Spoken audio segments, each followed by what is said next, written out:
हमने देखा कि तनाव प्रबंधन, स्ट्रेस मैनेजमेंट को लेकर के कई पहलुओं से हमारे सामने विचार आए और हमारे भीतर एक समझदारी विकसित हुई है। हमारा ये सत्र, जिसके वक्ता हैं professor Danish Iqbal sir, media से संबंधित है। तनाव प्रबंधन या स्ट्रेस मैनेजमेंट का मीडिया से क्या संबंध है? वैसे तो हमने जो टॉपिक सर से बात हुई थी उसके आधार पर जो टॉपिक बना है, media is an ample source of trusting stress. Media तनाव पैदा करने का बहुत बड़ा स्रोत है, माध्यम है। लेकिन मेरा मानना है कि बात यहीं तक सीमित नहीं है। बस मैं सिर्फ इतना कहना कहना चाहूंगा कि आज का जो हमारा युग है, हमारा समय है, वो मीडिया बहुल समय है। हम चारों तरफ मीडिया से घिरे हुए हैं, बंधे हुए हैं, जुड़े हुए हैं। हमारे लिए आगे बढ़ने का रास्ता भी मीडिया है और हमारी उलझनों को भी बहुत तरह से पैदा करने और उसमें हमें बांधे रखने का माध्यम भी मीडिया है। ऐसे में मीडिया और तनाव प्रबंधन के बीच क्या संबंध हो सकता है और इसे किस निगाह से देखा जा सकता है? तनाव पैदा करने में और तनाव को मैनेज करने में दोनों ही स्थितियों में मीडिया की क्या भूमिका बनती है, उसके लिए आज हमारे बीच प्रोफेसर दानिश इकबाल सर मौजूद हैं। सर, मैं आपका औपचारिक रूप से आज के इस रेफरेंस कोर्स के इस सत्र में स्वागत करना चाहता हूं। दानिश इकबाल सर कुछ अपनी बात रखेंगे, उससे पहले मैं आप लोगों के सामने उनका एक बहुत ही संक्षिप्त परिचय रखना चाहूंगा। वैसे उनकी परिचय की जो सूची मेरे पास है वो बहुत ही विस्तृत और व्यापक है, लेकिन जाहिर सी बात है कि हम सर को ज़्यादा सुनना चाहेंगे, इसीलिए सर का एक छोटा सा संक्षिप्त परिचय आप लोगों के सामने रख रहा हूँ। प्रोफेसर दानिश इकबाल एक प्रतिष्ठित नाटककार, निर्देशक, शिक्षाविद हैं, जिनका करियर 30 वर्षों से अधिक लंबा है। रंगमंच, जनसंचार माध्यम और रचनात्मक लेखन में उनके बहुमुखी योगदान से सांस्कृतिक परंपरा और समकालीन नवाचार के प्रति उनकी गहरी प्रतिबद्धता झलकती है। वर्तमान में जामिया मिलिया इस्लामिया नई दिल्ली के AJK mass communication research centre में आप वरिष्ठ संकाय सदस्य के रूप में कार्यरत हैं। Professor Danish Iqbal stage craft, पटकथा लेखन और मीडिया में अपने प्रभावशाली काम के लिए जाने जाते हैं। रचनात्मक दृष्टि से संपन्न प्रोफेसर दानिश इकबाल ने पटकथा लेखन और नाटक में बहुत ही अग्रणी काम किया है, जिसमें भारतीय साहित्यिक परंपराओं के एकीकृत सूत्र को पेश करने के लिए विभिन्न शैलियों को सहजता से उन्होंने जोड़ा है। सांस्कृतिक सीमाओं को पार करने वाली उनकी अभिनव रचनात्मकता अनेक लोगों के लिए प्रेरणा के स्रोत के तौर पर काम कर रही है। प्रोफेसर दानिश इकबाल को अब तक अनेकों पुरस्कारों और सम्मानों से नवाजा जा चुका है, जिनमें मुख्य है कहानी एक मुखबिर प्रोग्राम की के लिए राष्ट्रीय एकता का लासा लॉल पुरस्कार, संदर्भों के आकाशदीप के लिए गांधीवादी दर्शन पुरस्कार, थिएटर और नाटक के लिए गालिब पुरस्कार।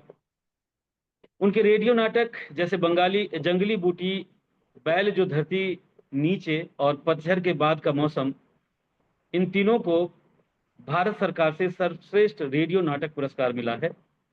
इसके अतिरिक्त आपको आपके नाटक दिल्ली जो एक शहर था के लिए मोहन राकेश सम्मान, नाट्य लेखन के लिए नट सम्राट पुरस्कार, करमवीर चक्र से सम्मानित किया गया है। कला और मीडिया में आपके उत्कृष्ट योगदान के लिए निरंतर याद किया जाता है। विज्ञान और दर्शन के मुख्य रूप से छात्र होते हुए भी मास मीडिया, नाट्य लेखन और सिनेमा के क्षेत्र में आप गहरा हस्तक्षेप रखते हैं। जाहिर है प्रोफेसर दानिश इकबाल ने 38 से अधिक मंच नाटकों की पटकथा लिखी है और निर्देशित की है।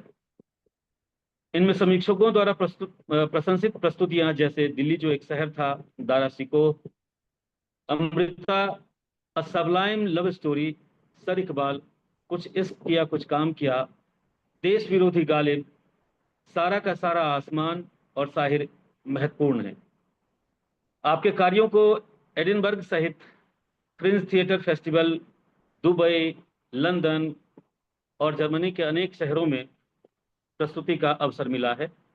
आपके हालिया प्रस्तुतियों में मधुबाला, ए सेलेस्टियल स्टार, ट्रेजडी और तन्हा चांद शामिल हैं। इस रूप से हम देखते हैं कि सर मीडिया के अनेक माध्यमों के बीच खुद रचनात्मक रूप से निरंतर सक्रिय हैं और हमें उम्मीद है कि उनकी इस रचनात्मक सक्रियता का उनके व्याख्यान के माध्यम से हमें बहुत लाभ मिलने वाला है। मैं प्रोफेसर दानिश इकबाल सर को व्याख्यान के लिए आमंत्रित करता हूं। और माइक उन्हें सौंपता हूँ। सर। जी, बहुत बहुत शुक्रिया।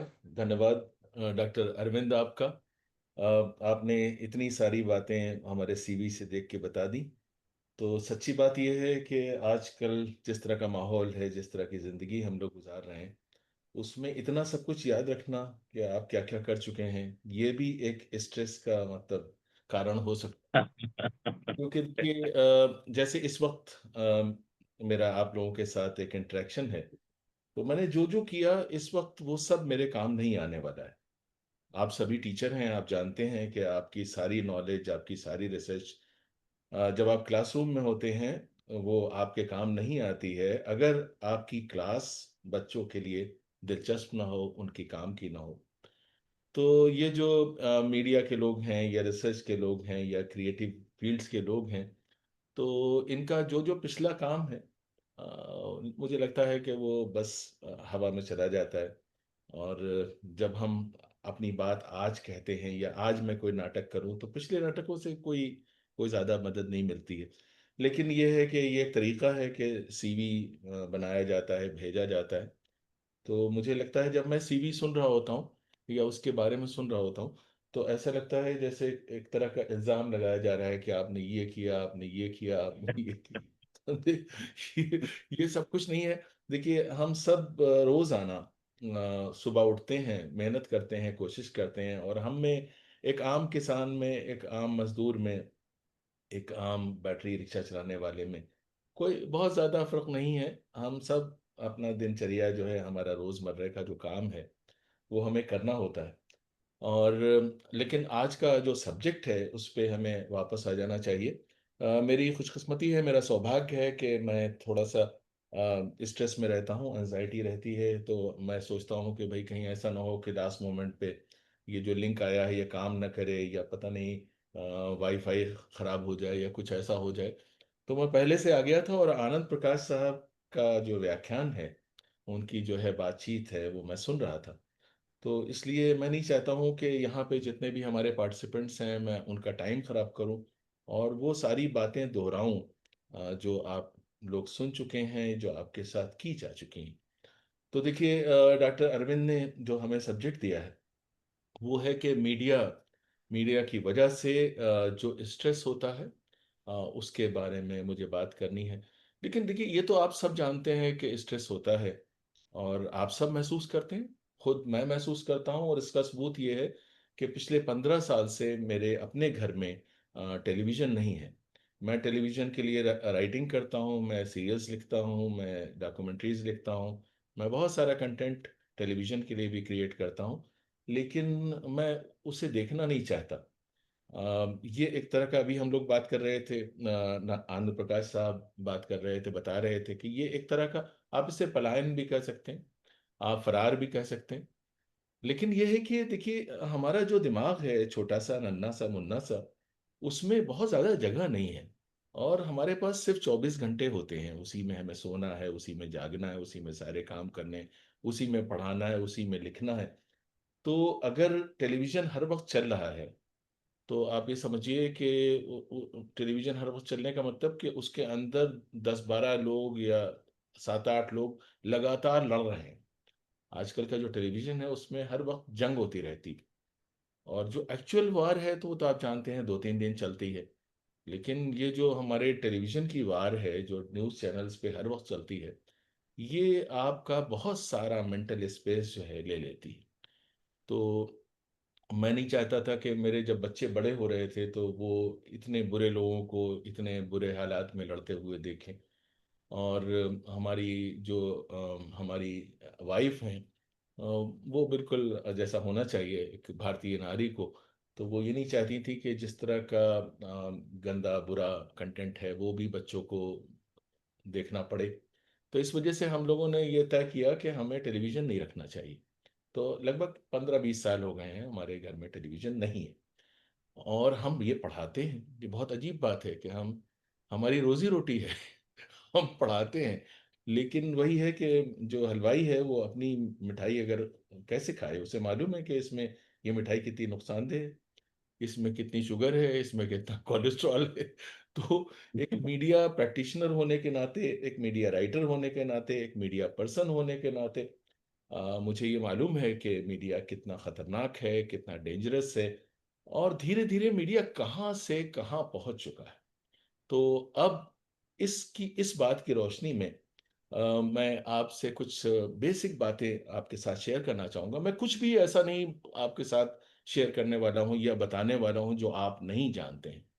तो देखिए कि यूं समझिए कि मीडिया का अगर हम थोड़ा सा देखें कि हमारे मीडिया की बुनियाद क्या है, हमारा मीडिया शुरू कहाँ से होता है। तो देखिए हमारे देश में आप जानते हैं कि हम अंग्रेजों का कब्जा था, हम एक कॉलोनी थे, और धीरे धीरे हमारे अंदर एक जागृति आ रही थी, हमारे अंदर एक पहचान आ रही थी, और हमारे अंदर एक तरह का साहित्य का और मतलब इतिहास का और हालात का एक समझ बूझ, एक बोध पैदा हो रहा था। और हमारे पास बहुत सारे रास्ते नहीं थे। तो आप ये समझिए कि हमारे जितने भी फ्रीडम फाइटर्स हैं, अगर आप उनकी जिंदगी उठा के देखें, तो या तो वो वकील थे या वो अखबार चलाते थे। ये दो रास्ते थे। यानी आप ये समझिए कि अंग्रेजों का मुकाबला करने के लिए, आज़ादी को हासिल करने के लिए हमारे पास सिर्फ दो रास्ते थे। आप किसी भी इंपॉर्टेंट फ्रीडम फाइटर को की जिंदगी उठा के देखिए, या तो वो वकील रहे होंगे या वो जर्नलिस्ट रहे होंगे, क्योंकि उन्हें मालूम था उन्हें ये लड़ाई दो जगह पे लड़नी है। यानी जो आज़ादी की लड़ाई है और हमारे यानी पहचान की, हमारी एग्जिस्टेंस की जो लड़ाई थी आज से 100 साल पहले, यानी इस वक्त हम 1925 में हैं। 1919 में जलियांवाला बाग हुआ, और उसके बाद से आप ये समझिए कि हमारे जो दादा और परदादा की जनरेशन थी उसने ये तय कर लिया था कि बस अब बहुत हो गया, और हमें इससे छुटकारा हासिल करना है। तो छुटकारा हासिल करने का उन्होंने जो तरीका अपनाया, वो ये नहीं था कि वो जाके लड़ाई शुरू कर दी हो। उनकी लड़ाई दो लेवल्स पे थी। लीगल लेवल पे, यानी वकालत का पेशा सबने अपनाया। आप देखिए, चाहे महात्मा गांधी हो या सरदार पटेल हो, या आप किसी का नाम देखिए, वो सब के सब बहुत बड़े वकील थे। सी आर दास को दे लीजिए, राजेंद्र प्रसाद को ले लीजिए, सब वकील थे। जो वकील नहीं थे वो जर्नलिस्ट थे। तो ये जो पॉइंट मैं एम्फेसाइज करना चाहता हूँ जर्नलिज्म का, कि जो हमारा मीडिया है, जो हमारा प्रिंट मीडिया है, जो हमारा मास मीडिया जिसे हमें कहना चाहिए, उस जमाने में टेलीविजन नहीं था, उस जमाने में रेडियो नहीं था, लेकिन जो भी हमारा मास मीडिया था वो बहुत ज्यादा मास मीडिया भी नहीं था। वो अखबार जो है बहुत थोड़े से छपते थे। बंगाल के और पंजाब के जो अखबार थे सबसे ज्यादा यही एक्टिव थे, बहुत ज्यादा नहीं छपते थे, लेकिन वो हाथों हाथ लिए जाते थे। आज एक अखबार होता है, वो आपके घर पे आता है, आप अकेले उसे पढ़ते हैं, आपके बच्चे भी उसे टेंशन पे नहीं करते। वो उस जमाने में क्या होता था, एक अखबार जो है 40, 50, 100 लोग पढ़ते थे, क्योंकि वो 10,000 छपता था, 20,000 छपता था। तो यूं समझिए कि हमारा हमारा जो मास मीडिया है उसकी घुट्टी में क्या पड़ा हुआ है, वो किस लिए वजूद में आया, उसके उसके काम बढ़ाने की या उसके वजूद में आने का कारण क्या था।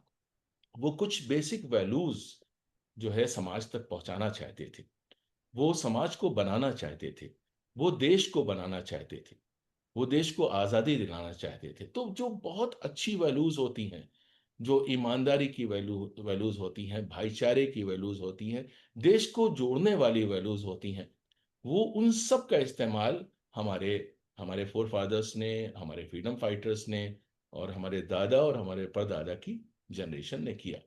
और उसका नतीजा था कि 1947 में हम आज़ाद हुए। जब हम आज़ाद हुए तो उस वक्त आपको मालूम है कि हमारे पास टेलीविज़न नहीं था, हमारे पास अखबारात थे अपने, हमारे बहुत सारे समाचार पत्र छप रहे थे, बहुत सारी पत्रिकाएं छप रही थी। तो प्रिंट का एक बहुत अच्छा इकोसिस्टम था।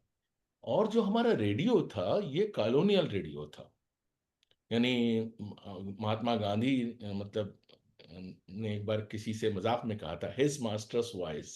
आपने देखा होगा उसका लोगो क्या होता था, कि एक लाउड स्पीकर पे उनके मालिक की आवाज आ रही, और कुत्ते ने जब पहली बार अपने मालिक की आवाज सुनी तो उसे लगा अरे उसे यहाँ देखना चाहिए। बड़ा खूबसूरत उनका लोगो था HMV का। तो ये जो रेडियो था, आज़ादी से पहले का रेडियो था, ये बेसिकली इस रेडियो को बहुत मजबूरी में अंग्रेजों ने चला रखा था। क्योंकि हमारे बहुत से फ्रीडम फाइटर्स थे, जो कि गदर पार्टी जो पंजाब की थी उसके लोग, और नेताजी सुभाष चंद्र बोस का रेडियो, यानी कि आईएनए रेडियो। चूंकि ये उस जमाने में रेडियो बहुत रेयर चीज होती थी, सिर्फ बड़े लोगों के पास होती थी या फौज के पास थी। और वो इस नेताजी सुभाष चंद्र बोस और गदर पार्टी के लोग रेडियो का इस्तेमाल करके हमारे फौजियों को बता रहे थे कि जो अंग्रेज हैं उन्होंने आपको गुलाम बना रखा है, वो आपको किस तरह से एक्सप्लॉइट कर रहे हैं।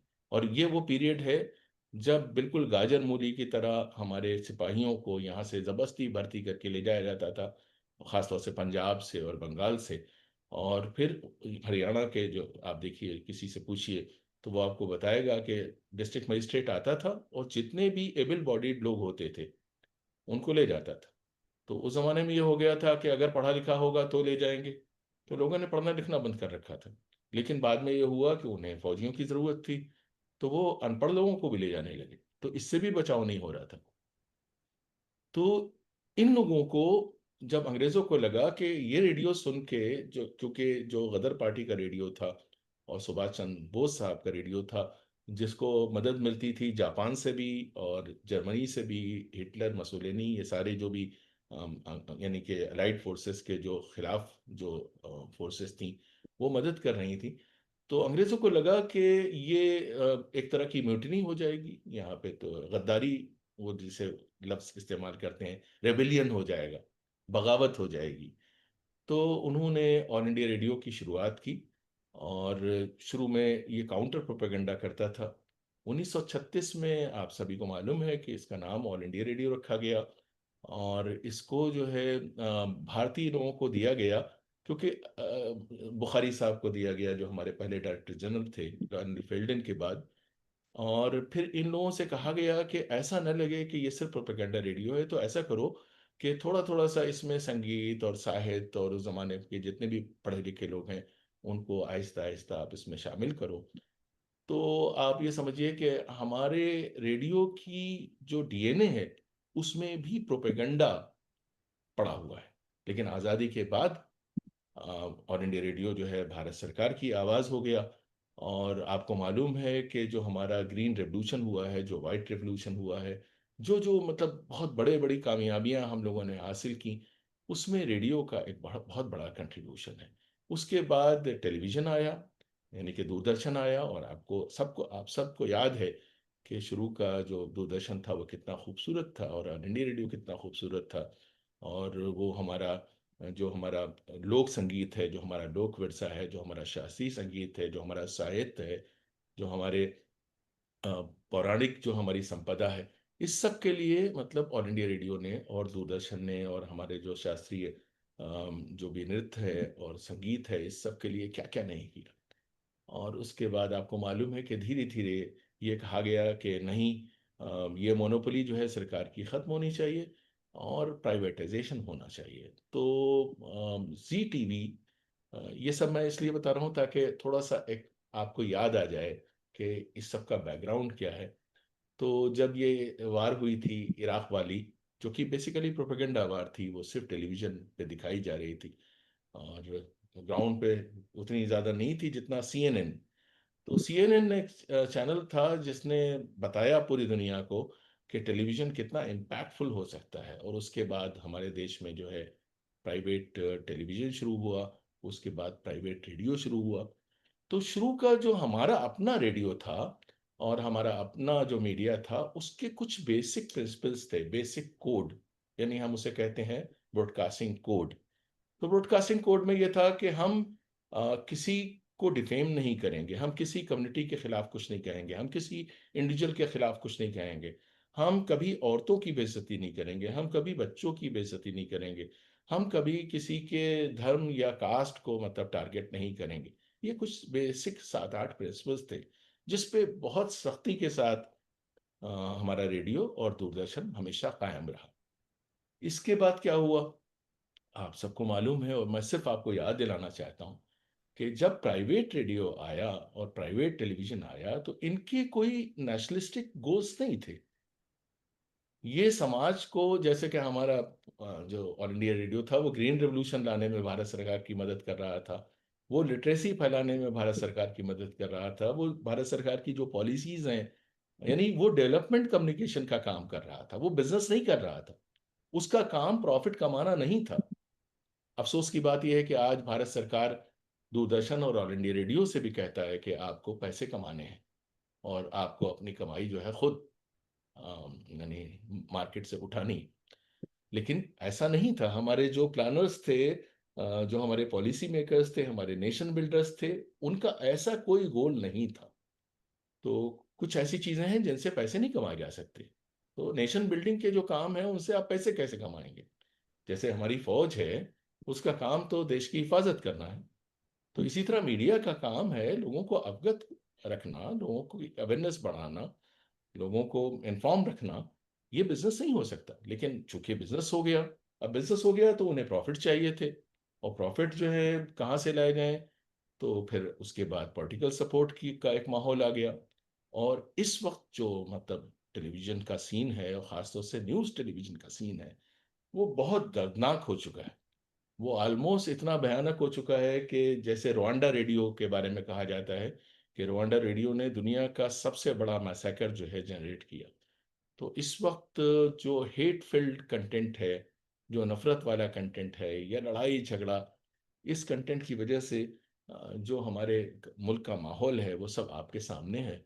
और इसकी वजह से इंडिविजुअल्स में इतनी इनसिक्योरिटीज आ गई हैं, इतना स्ट्रेस आ गया है, जिसको बयान कर पाना मुश्किल है। उसका सबूत मैंने बिल्कुल शुरू में आपको दे दिया था कि your sincerely, your truly, despite being a media person, doesn't own television.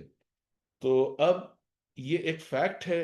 अब हम इस डिस्कशन के बाद इस छोटे से, छोटा तो नहीं था वैसे, आई एम सॉरी, लेकिन इंटेलेक्चुअली बहुत छोटा सा था, इसके अंदर कोई खास एकेडमिक डेप्थ नहीं थी। मैंने आपको ना तो डेटा बताया, ना आपको कुछ बेसिक फैक्ट्स बताए। मैंने एक थोड़ा सा हिस्टोरिकल बैकग्राउंड देने की कोशिश की। तो अब इस वक्त जो न्यूज़ टेलीविज़न है, और जो कुल मिला के बाद में जो सोशल मीडिया जिसे आप कहते हैं, जिसमें हर वक्त सिर्फ लोग एक दूसरे को गालियां दे रहे हैं, लड़ाइयां लड़ रहे हैं, इस सब की बेसिस पे जो सिचुएशन है, वो मुझे ज़रूरी नहीं है कि मैं आपको एक्सप्लेन करूं। लेकिन चलिए, अब सवाल ये होता है कि इसको मिटिगेट कैसे किया जाए, ये जो सिचुएशन है इसको सॉल्व कैसे किया जाए, इसका इलाज क्या है, हम क्या कर सकते हैं। तो यानी कि हम कह सकते हैं, अगर आप मुझसे कहें कि एक रिसर्च पेपर लिखिए और उसका टाइटल क्या होगा, तो मैं कहूंगा मिटिगेटिंग मीडिया इंड्यूस्ड स्ट्रेस। मैं क्यों इसे हाईलाइट कर रहा हूँ? दुनिया में हजार तरह के स्ट्रेस हैं।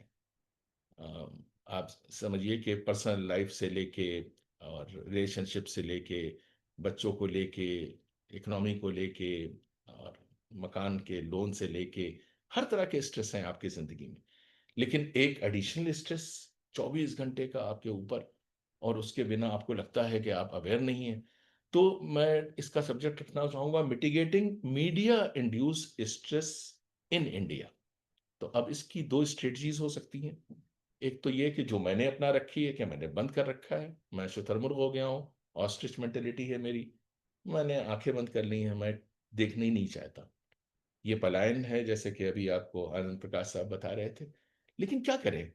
अभी फिलहाल मेरे सामने और कोई रास्ता नहीं है, इतनी ज्यादा गालियां जो है बचाने का, और अपनी सेनिटी और सेंसिबिलिटी को मेंटेन करने का।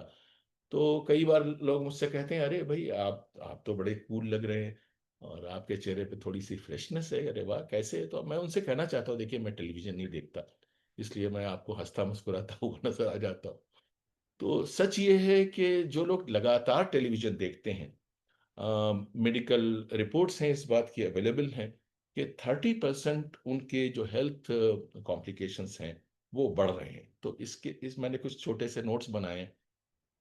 तो जो भारत का हमारा जो इस वक्त मीडिया सीन है, इसकी एक स्टडी हुई थी 2022 में इंडियन जर्नल ऑफ साइकेट्री की जानिब से। उन्होंने एक स्टडी की थी, और उन्होंने ये पाया कि एक्सेसिव न्यूज कंजम्पशन, जैसे कि आपने देखा होगा कि जो बार्बर्स की दुकानें होती हैं या इस तरह के जो भी हैं बिजनेसेस हैं, वहां पे टेलीविजन हर वक्त चलता रहता है। तो जो एक्सेसिव न्यूज कंजम्पशन है, इससे एंजाइटी, डिप्रेशन और ब्लड प्रेशर रिलेटेड चीजें जो हैं, ये 30% जो हैं इसमें बढ़ी हुई पाई गई।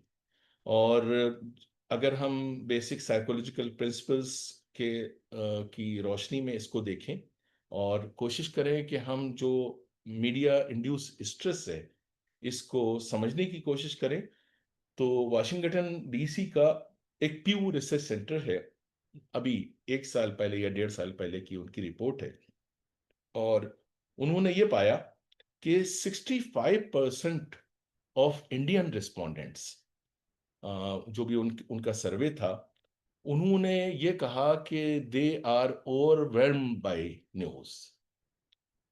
और 62% ने ये माना, इस बात को माना कि हमारे समाज में जो कि एका होना चाहिए था, एकता होनी चाहिए थी, हमको मिलके आगे बढ़ना चाहिए था।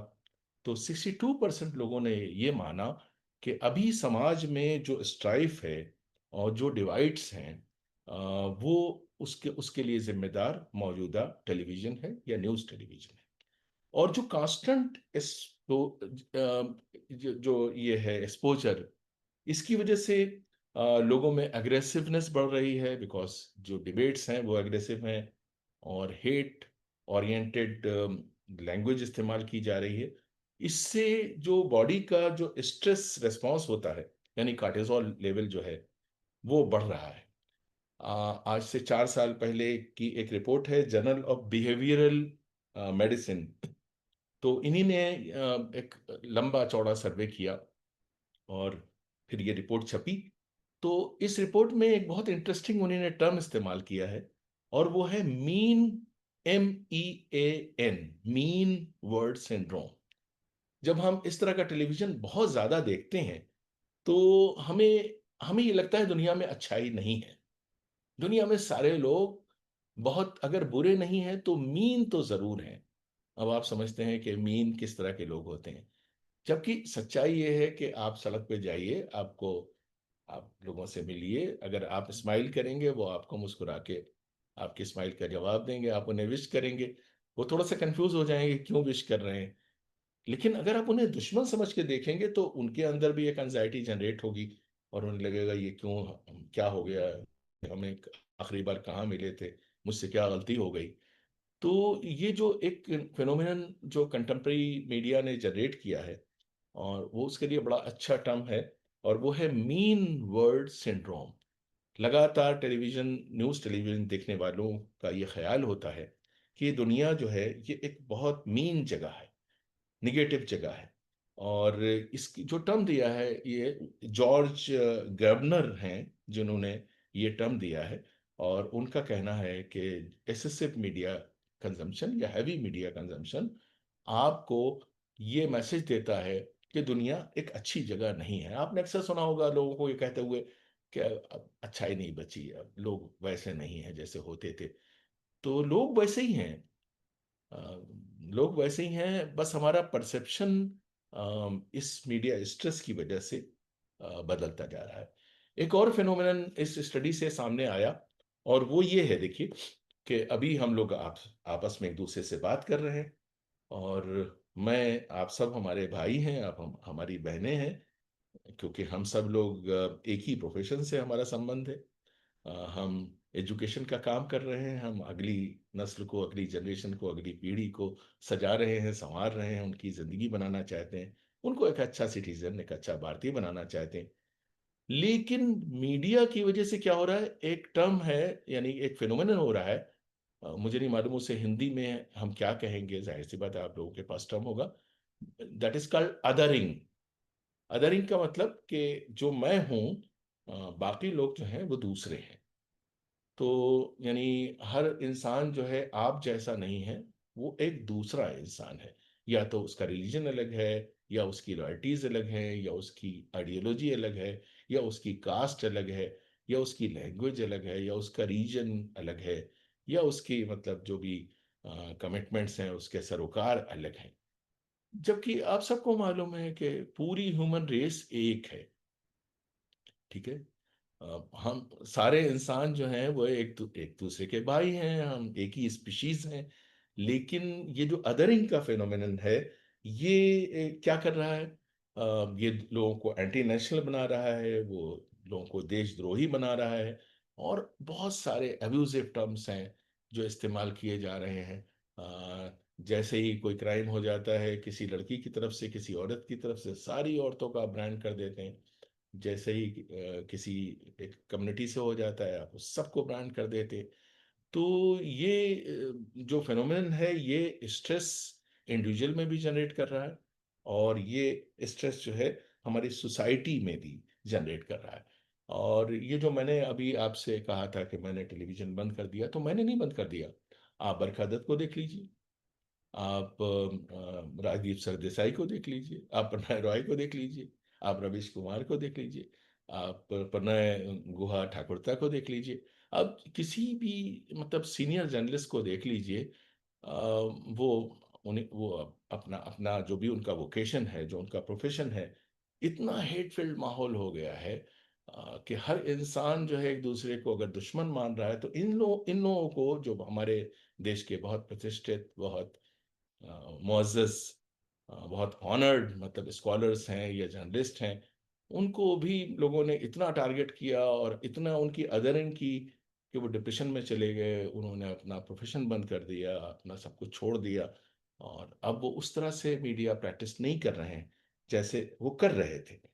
तो ये दूसरा सबूत इस बात का है कि मतलब ये अजम्पशन नहीं है, ये एग्जैजरेशन नहीं है, ये एक रियलिटी है। तो अब आइए देखते हैं कि हम इसको मिटिगेट कैसे कर सकते हैं, इसका इलाज कैसे कर सकते हैं, इसको ठीक कैसे कर सकते हैं। तो देखिए, मैंने अभी आप थोड़ी देर पहले भी आपसे कहा था, इसके दो मेथड हो सकते हैं, एक इंडिविजुअल मेथड कि मैं क्या करूं, और एक कलेक्टिव मेथड। तो इंडिविजुअल मेथड ये हो सकता है जो मैं अपने लिए करता हूँ, कि मैं सिर्फ सुबह को नाश्ते के साथ या नाश्ते से पहले या चाय पीते हुए अखबार पढ़ता हूँ, और उससे मुझे मालूम हो जाता है कि क्या हुआ पूरी दुनिया में, और मेरा और कोई रास्ता नहीं है। मैं उसके एडिटोरियल पढ़ लेता हूँ अगर मेरे पास टाइम है, और अगर मेरे पास छुट्टी का दिन है तो मैं शुरू से आखिर तक सब कुछ, पूरा अखबार, जैसे कहते थे हमारे बुजुर्ग के, चाट डाला, तो वो सब मैं पढ़ लेता हूँ। अच्छा, इसी तरह से चूंकि मैं एक टीचर हूँ, एक प्रोफेसर हूँ, और मीडिया का प्रोफेसर हूँ, तो मेरी अवेयरनेस मेरी मजबूरी है। तो मैं कोई इंटरनेशनल मैगजीन पढ़ना चाहूँगा, मैं इंडिया का भी कोई मैगजीन भी पढ़ना चाहूँगा। सिर्फ अखबार से मेरी ज़रूरत पूरी नहीं होती। तो अखबार के जो खबरें हैं उसकी डीप एनालिसिस के लिए मुझे मुझे मैगजीन्स पढ़ने होते हैं, और कुछ इंटरनेशनल मैगजीन्स भी पढ़ने होते हैं। जैसे मैं चाहूँगा कि मैं टाइम मैगजीन ज़रूर पढूं, या मैं वाशिंगटन पोस्ट पढूं, या मैं दो तीन जो फॉरेन अखबार हैं वो पढूं, या तो कहने का मतलब ये है, मुझे अपनी राशनिंग करनी है, मुझे जो अपना जो मीडिया कंजम्पशन है उसे क्यूरेट करना है।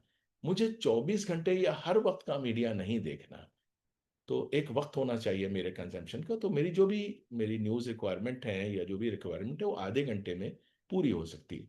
अगर कोई इंसान आधे घंटे से ज़्यादा इस पे टाइम लगा रहा है, तो वो अपने को डैमेज कर रहा है, और वो अपना स्ट्रेस ऑब्वियसली बढ़ा रहा है।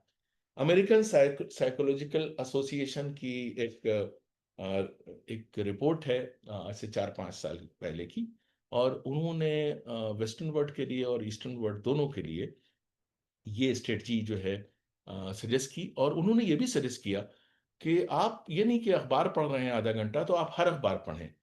आप रिप्यूटेबल अखबार पढ़ें, जिनकी जिनकी इज्जत हो, जिनका कोई मकाम हो, जिनको समझा जाता हो कि वो अच्छे हों।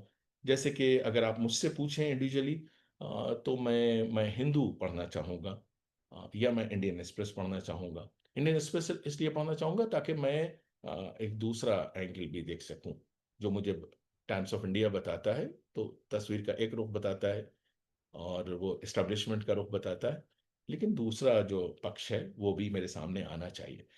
तो हिंदू है या स्क्रॉल है, मतलब जिसमें मुझे लगता है कि न्यूट्रल लोग हैं, इस तरह का जो कंटेंट है, वो मैं पढ़ना चाहूँगा, और यही इनका कहना है। ये जो मैंने आपको बताया अमेरिकन साइकोलॉजिकल एसोसिएशन का, कि मुझे हर इंसान को अपना जो भी एक्सपोजर है, न्यूज़ एक्सपोजर है, टेलीविजन एक्सपोजर है, न्यूज़ कंटेंट एक्सपोजर है, उसे क्यूरेट करना चाहिए और उसका क्वालिटी असेसमेंट भी करता रहना चाहिए। ये नहीं कि 24 घंटे के जो चैनल्स हैं 24/7 जो लगातार जो है आपको सामान बेचने की कोशिश कर रहे हैं, या आपको मतलब पॉलिटिकल आइडियाज बेचने की कोशिश कर रहे हैं, अगर आप लगातार उन्हें देखेंगे तो जाहिर सी बात है आपकी स्लीप क्वालिटी खराब हो जाएगी, आपका स्ट्रेस लेवल बढ़ जाएगा।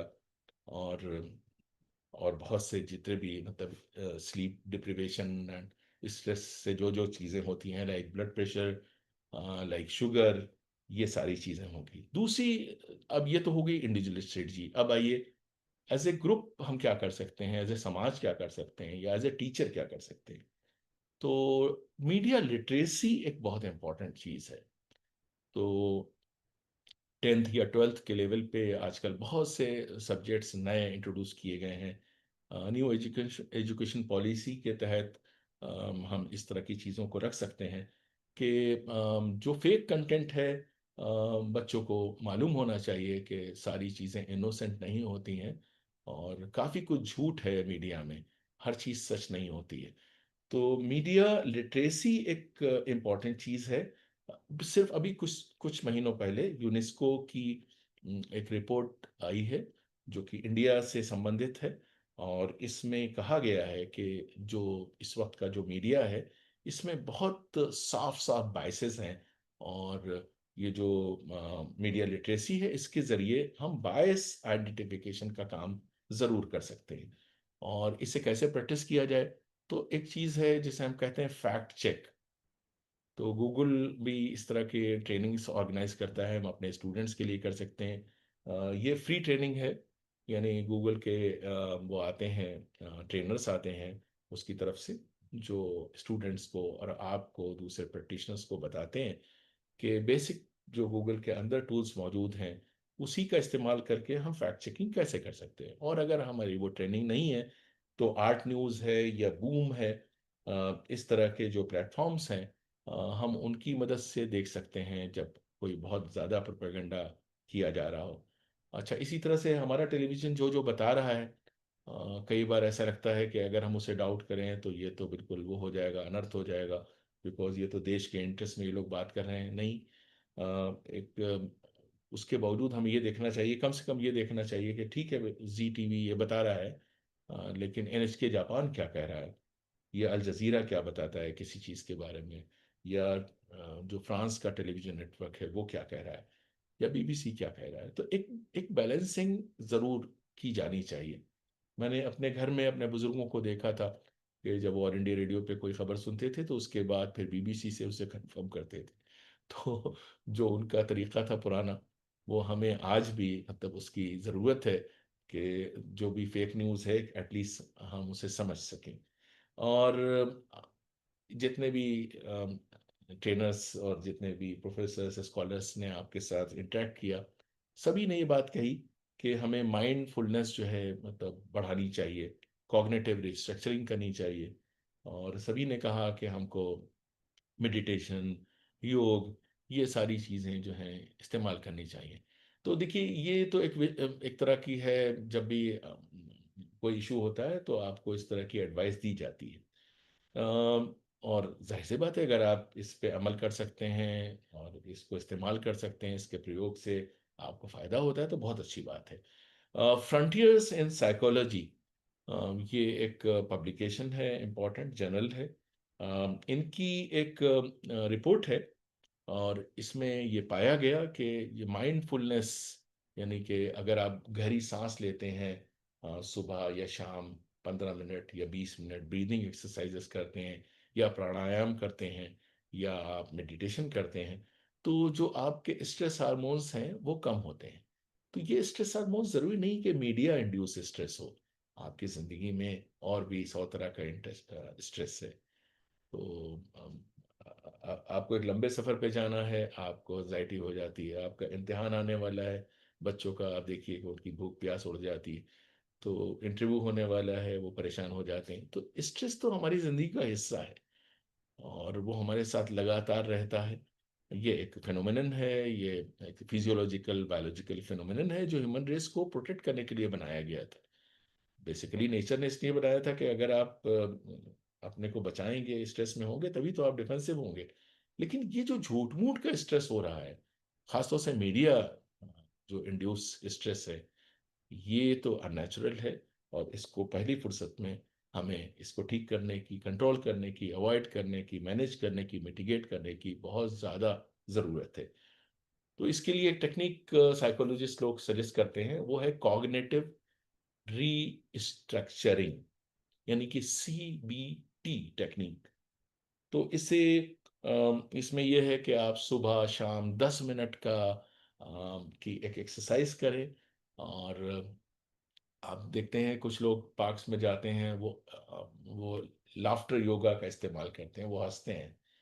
आप अपने दोस्तों के साथ बैठिए और लाइट हार्टेड बातें कीजिए और हंसने मुस्कुराने की कोशिश कीजिए। तो हंसना, खुश रहना, हंसना, हंसी से कुछ ऐसे हार्मोन्स जनरेट होते हैं जो स्ट्रेस हार्मोन्स को न्यूट्रलाइज करते हैं। खुश रहना हम सबको मालूम है बहुत इंपॉर्टेंट है, और ये कहने से कोई खुश नहीं हो जाता है। तो आप, हर इंसान अलग तरह का प्राणी है। तो आपको अपने बारे में मालूम करना होगा कि आपको क्या चीजें खुश रखती हैं। जैसे आप मुझसे पूछें मुझे क्या खुश रखता है, मुझे अच्छा संगीत खुश रखता है, खुश रख कर सकता है। मैं कोई अच्छी डांस परफॉर्मेंस देख लूँ, कोई अच्छा ड्रामा देख लूँ, कोई अच्छी नॉवेल पढ़ लूँ, कोई अच्छी शॉर्ट स्टोरी पढ़ लूँ। और ख़ास तौर से मुझे ह्यूमर बहुत पसंद है। अगर कोई मज़े की बात कोई बता दे, मैं जोक्स की बात नहीं कर रहा हूँ, बहुत लाइट हार्टेड बातें। जैसे अभी देखिए कि हमारे बाहर कुछ हम लोगों ने प्लांट्स जो हैं लटका रखे हैं, हैंगिंग। तो उसमें पानी वानी हमने डालना बंद कर दिया है क्योंकि उसमें बुलबुल ने घोंसले बना लिए। तो अब मसला ये है कि अगर हम पानी डालेंगे तो वो उसके अंडे पे बुरा असर पड़ेगा, और हम पानी नहीं डालते हैं तो जो पेड़ है वो भी तो हमारा बच्चा है, वो भी उसका नुकसान हो जाएगा। तो हम लोगों ने बाकायदा अपने घर में इस पे डिस्कशन किया, और अब ये तय हुआ है कि वो जो हैंगिंग प्लांट है, जैसे डॉक्टर इंजेक्शन लगाता है, ऐसे हम इंजेक्शन से उसके निचले हिस्से में अगर पानी दें, तो जो बुलबुल का अंडा है, जो उसका घोंसला है जिसमें जल्द ही कोई बच्चा आने वाला है, तो वो अफेक्टेड नहीं होगा। और इसके बाद हमने क्या किया, अपने सारे दोस्तों को, अपने सारे पड़ोसियों को इसके बारे में बताया। और हमने इस बात पे बहुत प्राइड लेने की कोशिश की, खुश होने की कोशिश की कि देखिए एक इतना अच्छा खासा क्राइसिस था हमारे सामने। एक स्ट्रेस की चीज़ थी कि या तो अ, बुलबुल का अंडा बचेगा या फिर हमारा जो जेट प्लांट है वो बचेगा, लेकिन अब देखिए दोनों बच गए। तो हमारा ये सेंस ऑफ ह्यूमर है। तो सेंस ऑफ ह्यूमर एक बहुत इंपॉर्टेंट चीज़ है। अगर आप हंस सकते हैं चीज़ों पे, तो उससे अच्छा स्ट्रेस मैनेजमेंट कोई नहीं है। दूसरा है संगीत। अब मुझे कहते हुए बहुत अफसोस होता है कि जो कंटेम्प्रेरी संगीत है ये तो स्ट्रेस कम नहीं कर रहा है। जो बहुत नॉइजी संगीत है, जो हमारा अपना संगीत है, जैसे राग बेस्ड जो चीज़ें हैं, वो बहुत सूदिंग है। जो गोल्डन पीरियड है हमारा फिल्म संगीत का भी, यानी कि 1945 यानी आज़ादी के आसपास से लेके 1960 तक का जो संगीत है वो बहुत स्वीट है। इसी तरह से थिएटर है, डांस परफॉर्मेंसेस हैं, म्यूजिकल कंसर्ट्स हैं जो आपके टेस्ट के हों। ये नहीं कि हर म्यूजिक कंसर्ट आपको जो है डी स्ट्रेस करेगा, ये मैं नहीं कह रहा हूँ। अच्छा, इसी तरह से कुछ प्लेटफॉर्म्स हैं जो बहुत ज़्यादा चीज़ों को मल्टीप्लाई करते हैं। जैसे कि जिसको आप कहते थे ट्विटर, वो आजकल एक्स हो गया है। तो उसका एल्गोरिथम ऐसे बनाया गया है कि जो सबसे सेंसेशनल चीज़ें होती हैं, जो सबसे ज़्यादा डिविजिव चीज़ें होती हैं, वो सबसे पहले आपकी नज़र में आती हैं। तो इस तरह का कंटेंट अगर आप देखते हैं तो इसमें भी आपको राशनिंग करनी होगी। ये नहीं कि आप जैसे इसको, इसमें लोगों ने इसके वो लगा रखे हैं कि अलर्ट आ जाता है, इसमें जैसे ही कोई अगला ट्वीट आता है आपको पता चल जाता है। या आप अगर फेसबुक इस्तेमाल करते हैं तो उसका अलर्ट आ जाता है। आप अगर ये इस्तेमाल करते हैं व्हाट्सअप या कोई इस तरह का, तो हर मैसेज से आपको एक अलर्ट मिलती है। देखिए ये आपको सारे अलर्ट जो हैं बंद करने होंगे। और इसमें भी आपको राशनिंग करनी होगी। तो ये कॉग्निटिव रिस्ट्रक्चरिंग हम इसको कहेंगे। और आपको जिस तरह से अखबार को आप सुबह दे रहे हैं आधे घंटे का समय न्यूज़ अवेयरनेस के लिए, तो ये जो सोशल मीडिया है, आपको इसकी भी अगर आप राशनिंग करते हैं तो बहुत अच्छा है। तो आपको बहुत से अकाउंट्स ऐसे हैं जो आपको म्यूट कर देने चाहिए। अच्छा, लेकिन अब यह है कि भाई आपको बहुत ज़्यादा ज़रूरत है इन चीज़ों की, तो जो मैं पर्सनली करता हूँ मैं वही सजेस्ट करूँगा। और वो ये है कि जैसे कुछ ऐसे जर्नलिस्ट हैं जैसे पी साईनाथ, मैं उनकी बहुत ज़्यादा इज्जत करता हूँ। और मुझे लगता है कि वो आज के महात्मा गांधी हैं। तो पी साईनाथ की तरह के जो जर्नलिस्ट हैं, जो विलेज या रूरल इंडिया या जो सच्चा भारत है, जो गांव में रहता है, उनके बारे में सोचते हैं, उनके बारे में फिक्र करते हैं, चिंता करते हैं, उनके बारे में लिखते हैं और रिसर्च करते हैं।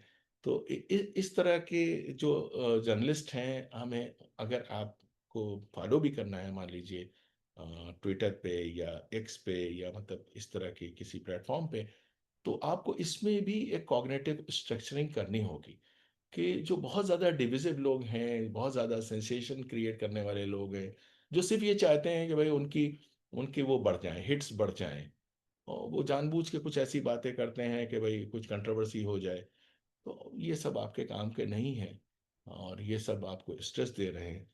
तो आप अच्छे साहित्यकारों को फॉलो कीजिए, अच्छे राइटर्स को फॉलो कीजिए, अच्छे जर्नलिस्टों को फॉलो कीजिए। और किसी के भी कंटेंट से अगर आपको लगता है कि आप जरा सा भी आपको स्ट्रेस हो रहा है, जरा से भी आपको परेशानी हो रही है, तो उसे न इस्तेमाल करें।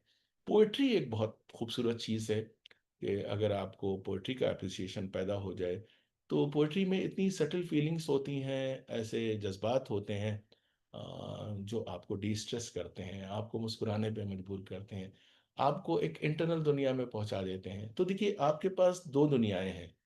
एक बाहर की दुनिया है जिसमें बहुत ज़्यादा स्ट्रेस है, एक आपके अंदर की दुनिया है।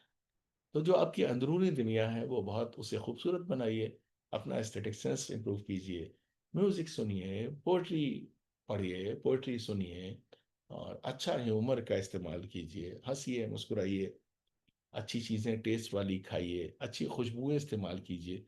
खुशबू भी मतलब स्ट्रेस को कम करती है।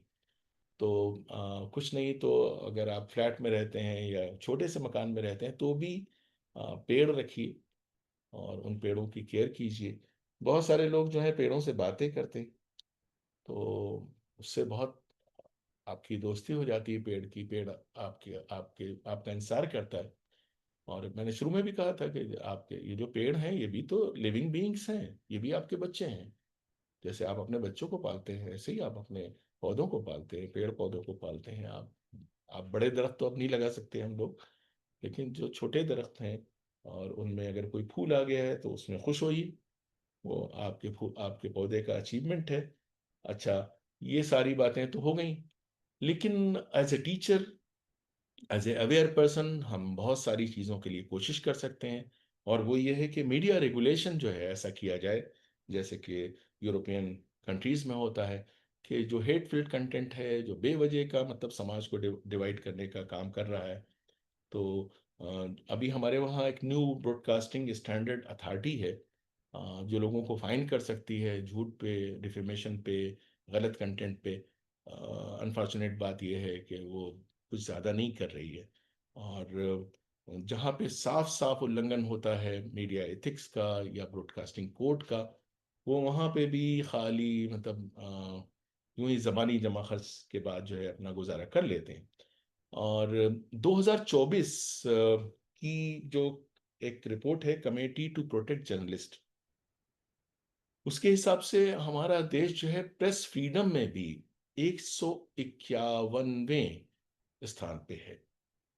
हालांकि ऐसा लगता है जैसे सबको आज़ादी है, जितना चाहे झूठ बोलें, लेकिन कुल मिला के देखा जाए तो फ्रीडम नहीं है। क्योंकि ये फ्रीडम कौन रोक रहा है? एस्टेब्लिशमेंट रोक रहा है और बिजनेस रोक रहा है।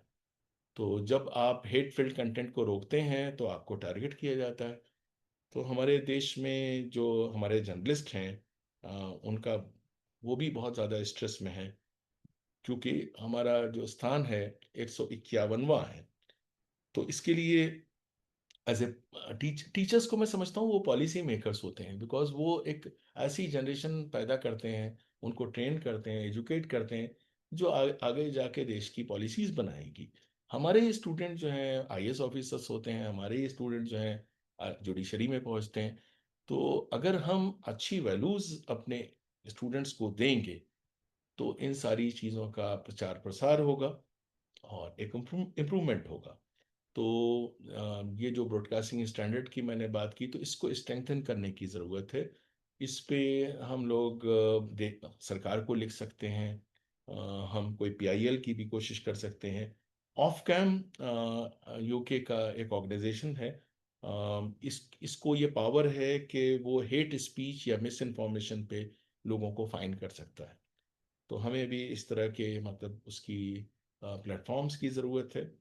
और मीडिया लिटरेसी प्रोग्राम जो है एजुकेशन का हिस्सा होना चाहिए।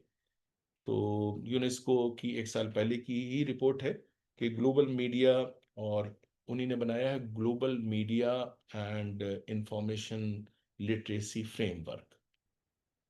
ये एक एडवाइजरी है, और हम कोशिश कर सकते हैं कि इसका अगर हम अपने देश में इम्प्लीमेंट कर पाएं। तो इसने पाया, यूनेस्को की इस एडवाइजरी ने पाया कि मीडिया लिटरेसी प्रोग्राम से हम 25% इस तरह का डिविजिव कंटेंट जो है रोक सकते हैं। यानी कि हम लोगों में स्ट्रेस को रोक सकते हैं। तो जो हमारी स्कूल्स हैं, हमारी यूनिवर्सिटीज़ हैं, हमारे जो एनजीओज हैं, हमारे जो राइट थिंकिंग इंटेलेक्चुअल्स हैं, स्कॉलर्स हैं, जो भी सोसाइटी में इन्फ्लुएंशियल लोग हैं जिनको आजकल हम इन्फ्लुएंसर्स कहते हैं। तो सिर्फ मीडिया इन्फ्लुएंसर्स नहीं होते हैं। हमारे मोहल्ले में भी बहुत से इन्फ्लुएंसर्स होते हैं, हमारे रिश्तेदारों में, दोस्तों में इन्फ्लुएंसर्स होते हैं। तो अगर वो डिजिटल एम्पावरमेंट और लिटरेसी की बात को सपोर्ट करें। और आखिरी बात यह है कि हम ये जितना भी ऑर्गेनाइज्ड मीडिया है, ये बिजनेस मीडिया है, इसके गोल्स हैं, ये पैसे कमाने हैं या इनके पॉलिटिकल गोल्स हैं। जो इंडिपेंडेंट मीडिया है, हमें उसे भी सपोर्ट करने की कोशिश करना चाहिए।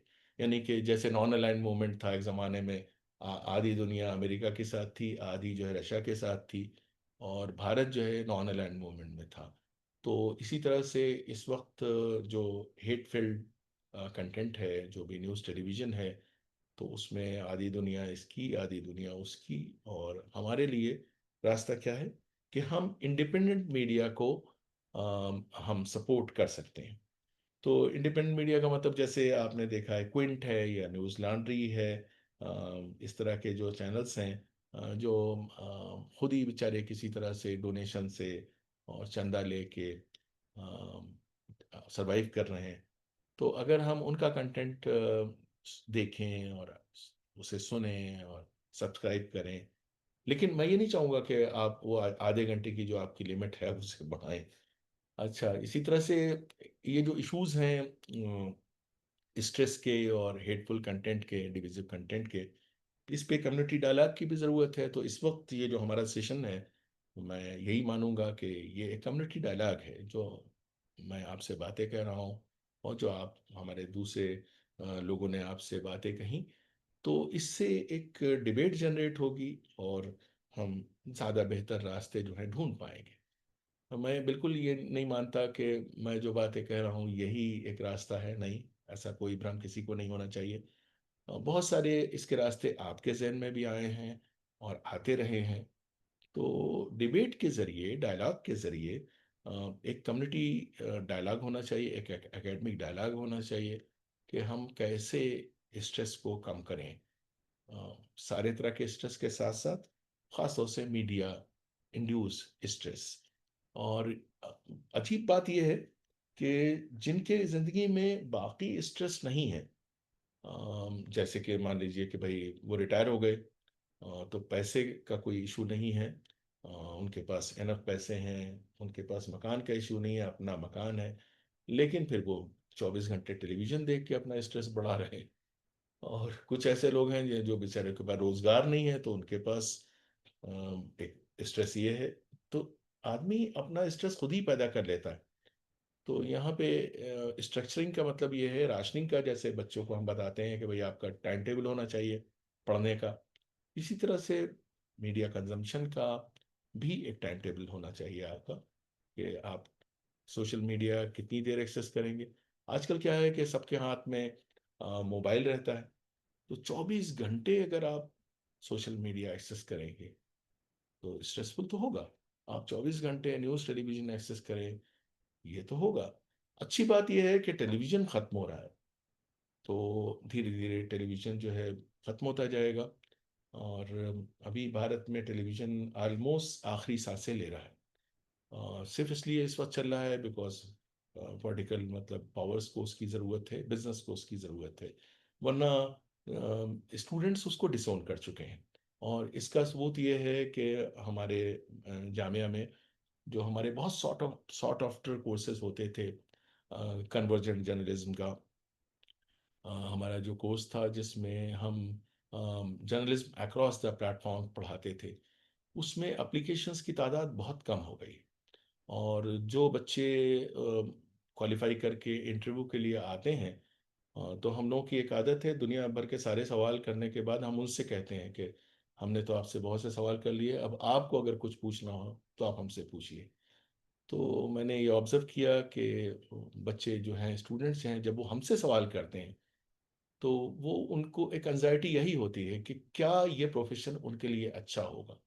और उनका ये मानना है, स्टूडेंट्स का ये मानना है कि मीडिया और जर्नलिज्म अब सिर्फ बिजनेस हो चुका है या पीआर हो चुका है। अ, और इसे पॉलिटिकल पावर्स और बिजनेस पावर्स कंट्रोल करें, जो कि सच है। आप देखिए, सारे सारे जो चैनल्स हैं, सारे अखबारात हैं, ये बिजनेस हाउसेस के हैं, उनके अपने बिजनेस इंटरेस्ट हैं। और बिजनेस इंटरेस्ट की बगैर बगैर पॉलिटिकल इंटरेस्ट के नहीं चल पाते। तो अच्छी बात, मुझे नहीं मालूम कि इसे अच्छा कहना चाहिए बुरा कहना चाहिए। तो इन बातों की वजह से क्वालिटी स्टूडेंट्स ने भी इस प्रोफेशन में या इस फील्ड में आना बंद कर दिया है। तो अभी दिल्ली और मुंबई और चेन्नई और जो बड़े मेट्रोपॉलिटन सिटीज़ हैं, उसके जो अच्छे कैपेबल स्टूडेंट्स हैं, वो मीडिया एजुकेशन में इंटरेस्ट नहीं ले रहे हैं। जो छोटे शहर के लोग हैं, जो ये समझते हैं, एक थोड़ा का ग्लैमर है उनका, उनके जहन में मीडिया को लेके, और वो समझते हैं कि वो स्क्रीन पे आएंगे तो वो शाहरुख खान हो जाएंगे, पूरी दुनिया उन्हें देखेगी। तो ये जो नार्सिसिज्म होता है, मतलब एक बच्चों में या बहुत सी पर्सनालिटीज़ में, उन्हें लगता है कि मीडिया पर्सन होने का मतलब कि विजिबिलिटी बढ़ जाएगी, सब हमें जानेंगे। तो ये जो एक सेल्फ ऑब्सेशन है, इसकी वजह से जो टायर 2 सिटीज़ हैं, ग्रुप बी सी सिटीज़ हैं, वहाँ के स्टूडेंट्स ही अभी मीडिया एजुकेशन में इंटरेस्ट ले रहे हैं। मैं बीच बीच में Indian institute of mass communication में भी पढ़ाने जाता हूँ। तो मैं वहाँ यही देखता हूँ कि 90% स्टूडेंट्स जो हैं वो छोटे टाउन्स, रूरल एरियाज के हैं, जो जाहिर सी बात है, मतलब जो सोशियोलॉजी का प्रिंसिपल है कि वो अगले लेवल पे जो है पहुंचने की कोशिश कर रहे हैं। लेकिन जो अभी करंट मीडिया सीन है, उसकी वजह से जो ज़्यादा अवेयर स्टूडेंट्स हैं बड़े सिटीज़ के, वो धीरे धीरे जो है इसमें इंटरेस्ट उनका ख़त्म होता जा रहा है। अच्छा, एक और ऑर्गेनाइजेशन का मैं नाम आपके साथ शेयर करना चाहूँगा, वो है people's archive of rural India, यानी कि परी। तो इस तरह के कुछ फोरम्स हैं जिन्होंने मतलब बहुत से पॉजिटिव इनिशिएटिव क्रिएट किए हैं।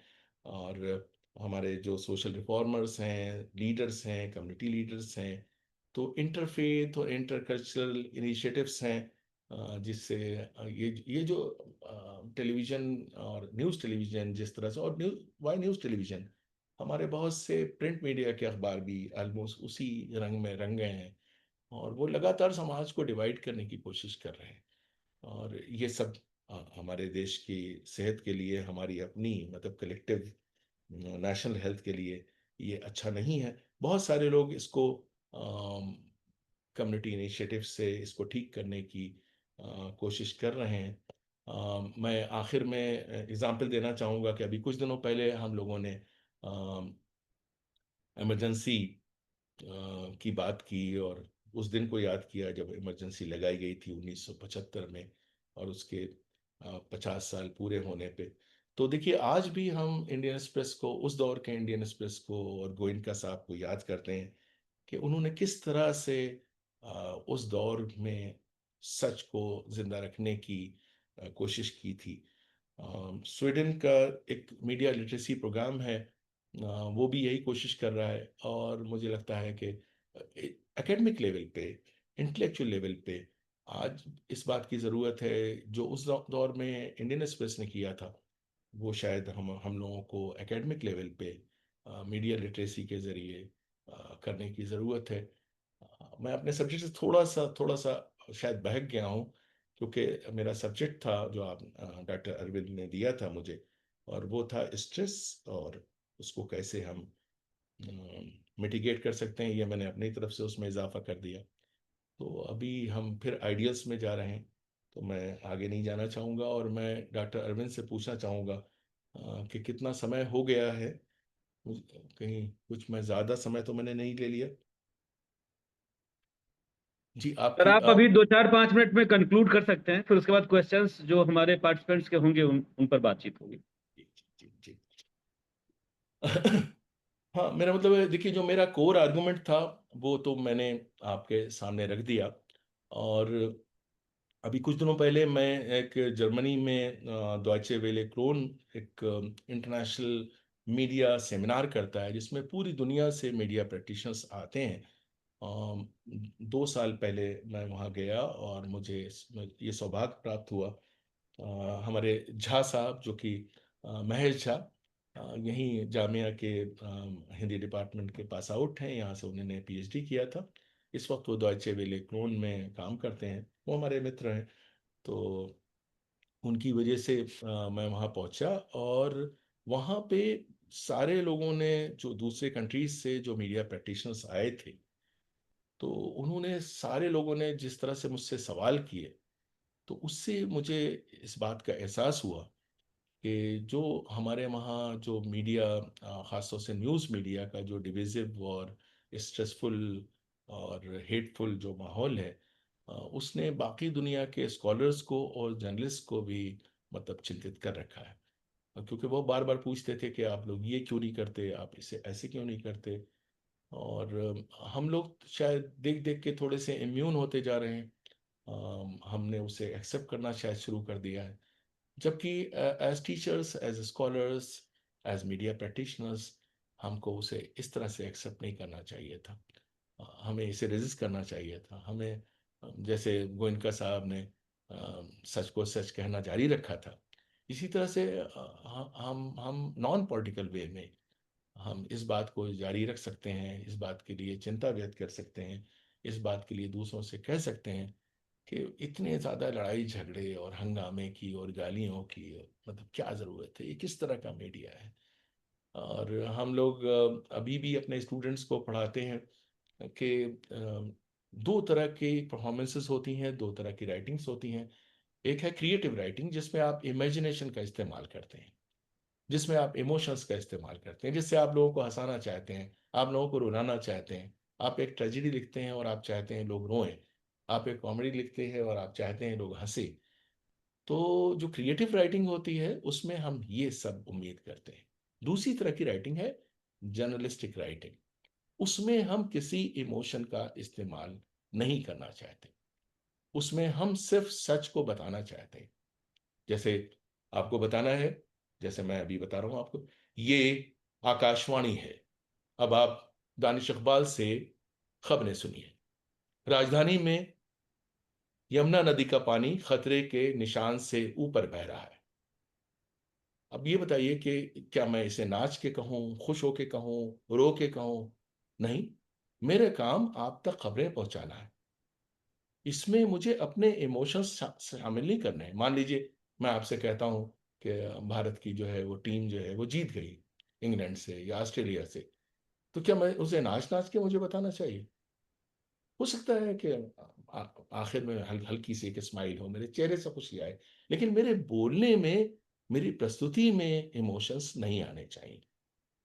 तो बदकिस्मती की बात यह है कि अभी मैं शुरू में आपसे कह रहा था कि मैंने टेलीविज़न देखना बंद कर दिया। तो जिस ज़माने में मैं एफएम गोल्ड चैनल मैंने किसी ज़माने में शुरू किया था, और अ, अनिल बैजल साहब हमारे सीईओ हुआ करते थे, तो उनका ये था कि ये चैनल जो है क्लासिक्स का चैनल चाहिए। इसके अंदर हाईएस्ट फॉर्म ऑफ लिटरेचर का मतलब आप प्रैक्टिस कीजिए, हाईएस्ट म्यूजिक इसके अंदर शामिल कीजिए। और फिर क्या हुआ कि जब मैं उसे सुनता था तो मुझे गुस्सा आने लगता था, बिकॉज हमने जो जो ट्रेनिंग्स दी थी अपने प्रेजेंटर्स को, जब वो उससे प्रैक्टिस नहीं करते थे और उस ट्रैक से हटते थे, तो मुझे लगता था ये क्या हो रहा है। तो ये जो बात है कि जो बेसिक प्रिंसिपल्स हैं जब उनका उल्लंघन किया जाता है, वो उनका वायलेशन होता है, तो जो प्रैक्टिशनर्स हैं, जो टीचर्स हैं, जर्नलिस्ट हैं, उनको बुरा लगता है। तो वही दो रिएक्शंस हैं कि हम तो एक छोड़ दें उस जो हमने सबने छोड़ रखा है, लेकिन कलेक्टिवली हमको इसको मिलकर ठीक करने की कोशिश करना चाहिए। क्योंकि देखिए, एक सभ्य समाज पैदा करने के लिए ये ज़रूरी है कि लोग जो हैं पीसफुल लोग हों, इंटेलेक्चुअल लोग हों, समझदार लोग हों, उनके अंदर गहराई हो। अब ये जो बिहेवियर है बिल्कुल ही बचकाना बिहेवियर, जिसमें ऐसा लगता है कि एक जंग चल रही है, हर वक्त एक युद्ध चल रहा है, तो ये हमारी कलेक्टिव हेल्थ के लिए, हमारी इंडिविजुअल मेंटल हेल्थ के लिए बिल्कुल ठीक नहीं है। तो जो मेरा कोर आर्गुमेंट था वो मैंने आपके सामने पेश कर दिया, और अब आगे मैं जो भी कहूँगा इसी को दोहराऊंगा तो आपका टाइम क्यों खराब करूँ, इसलिए चलिए अब। और सबसे ये, आप सब टीचर हैं, आपको मालूम है, आपसे ज्यादा कौन जानता है कि आपका वक्त खराब किया जा रहा है। जी। नहीं सर, बहुत बहुत धन्यवाद सर। आपने स्ट्रेस मैनेजमेंट को लेकर मीडिया के संदर्भ में जो बातें कही, और मीडिया की जो ऐतिहासिक यात्रा है उसको याद करते हुए कि मीडिया के आरंभिक चरण क्या थे, मीडिया की शुरुआत क्यों हुई थी, और भारत में मीडिया का हमने किस तरह से इस्तेमाल किया, मीडिया कैसे आज़ादी से पहले राष्ट्रीय स्वाधीनता आंदोलन में एक बड़ी भूमिका के साथ सामने आया, और आज़ादी के बाद भी भारत के सांस्कृतिक, सामाजिक, राजनीतिक और आर्थिक परिवर्तन में उसकी एक बड़ी गहरी भूमिका रही। इन सब चीजों को याद करते हुए वर्तमान दौर में मीडिया समाधान करने के साथ साथ समस्याओं को जिस तरह से पैदा कर रहा है, लोगों के मानसिक तनाव को कम करने के साथ साथ कई अर्थों में और कई पहलुओं पर कई तरह के नए मानसिक तनावों को जिस तरह से जन्म दे रहा है, हम उस मीडिया के साथ उसका किस तरह से सामना कर सकते हैं, उसका किस तरह से इस्तेमाल कर सकते हैं, उससे हम कैसे बच सकते हैं, उसका हम सामूहिक रूप से कैसे एक नया रूप अख्तियार कर सकते हैं, इन तमाम संदर्भों में आपने बहुत ही तथ्यगत आधार पर गहराई से अपनी बात रखी। इसके लिए हम बहुत बहुत आभार हैं आपके। चैट बॉक्स में कुछ क्वेश्चंस हैं सर, आप अगर हमें आज्ञा देंगे तो हम उस क्वेश्चंस अरे के थ्रू जरूर। फिर अरे आपकी बात आगे जारी रखेंगे सर। आज्ञा क्या, मतलब हमारे फराइज में शामिल है, हमारे लिए तो। हाँ नहीं। एक हमारी पार्टिसिपेंट्स हैं डॉक्टर सीमा शर्मा, वो आपसे पूछना चाहती हैं कि सर आप मानते हैं कि उत्तेजित होकर समाचार पढ़ने से श्रोता के दिलो दिमाग में तनाव पैदा होता है? जी बिल्कुल, बिल्कुल पैदा होता है। और आप ये समझिए कि हम हर साल अपने स्टूडेंट्स को, बिकॉज वो काफ़ी करप्टेड आते हैं, करप्टेड इन द सेंस कि उनकी सारी जो ट्रेनिंग हुई है वो टेलीविज़न चैनल्स देख के हुई है, तो वो काफ़ी लर्नेड होते हैं, तो उनको अनलर्निंग, यानी उन्हें ये बताने में कि ये जो जो आप देखते आए हैं, जिनको आप अपना आइकन समझते हैं, जिनको आप अपना हीरो समझते हैं, ये आपके बिल्कुल हीरो नहीं है। तो इसमें बिल्कुल ऐसा नहीं होना चाहिए जिस तरह से ये हो रहा है, ये तो बिल्कुल इन्होंने जोक बना दिया है, खबरों को बिल्कुल ही जोक बना दिया। और मतलब खबरें इतनी बुरी नहीं होती हैं जितना इन्होंने, जितना बुरा इनको बना दिया। अच्छा, एक बहुत इंटरेस्टिंग बात मैं ये बताना चाहूंगा। हम 24 घंटे के चैनल्स देखते हैं, ऐसे बहुत से लोग हैं जो 24 घंटे के चैनल्स देखते हैं, लेकिन उनसे पूछ लीजिए कि भाई भारत की जीडीपी क्या है, पॉवर्टी लाइन क्या है, ठीक है, पर कैपिटा इनकम क्या है, कुछ पता नहीं है। क्योंकि जो असली मुद्दे हैं, जो मतलब मीडिया को उठाने चाहिए, या ये बता दीजिए कि इस वक्त एम्प्लॉयमेंट रेट क्या है हमारा, या आप बता दीजिए कि इस वक्त जो मिनिमम मजदूरी है वो कितनी चल रही है, कितने रुपए आपको एक मजदूर को देना चाहिए। डेली वेजर को? कुछ नहीं पता है, क्योंकि मतलब जो पूरे पूरे टेलीविजन चैनल्स हैं, और अगर आप उनके प्रेजेंटर से ये सवाल पूछ लें तो उनके पास इसका कोई जवाब नहीं होगा। क्योंकि जैसे एक ड्रामे की हम स्क्रिप्ट लिखते हैं, उनको एक स्क्रिप्ट लिख के दे दी जाती है और बस बिल्कुल। उसे परफॉर्म करना होता है। वो उनका कमिटमेंट नहीं है, वो उसे नहीं करना चाहते। मैं ऐसे बहुत से लोगों को जानता हूँ। हमारे एक मित्र हैं, जो कि जिंदगी भर उन्होंने ये जो हेल्थ रिपोर्टिंग है की, उसमें टाइम्स ऑफ इंडिया में काम करते थे, और बम्बई में रहते थे, मुंबई में।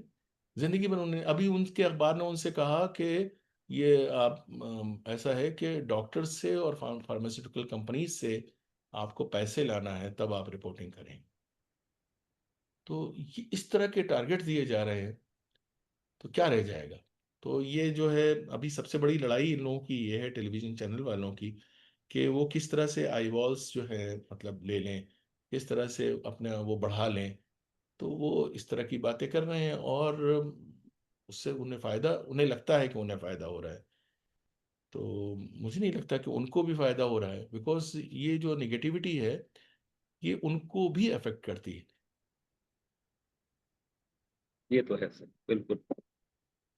अभी आपके जवाब से एक पुस्तक की याद आई हमें। स्टीफन ल्यूक्स की एक किताब है, पावर अ रेडिकल व्यू, जी। जिसमें उन्होंने एजेंडा सेटिंग के थ्रू तहत बताया है कि हमेशा से ये रहा है जी। कि दुनिया में, समाज में या व्यक्तिगत स्तर पर आप किस बहस में शामिल हों, या किस तरह के बहस लगातार आगे बढ़ते रहे, ये दुनिया के देशों की पावर एलिट्स तय करते हैं।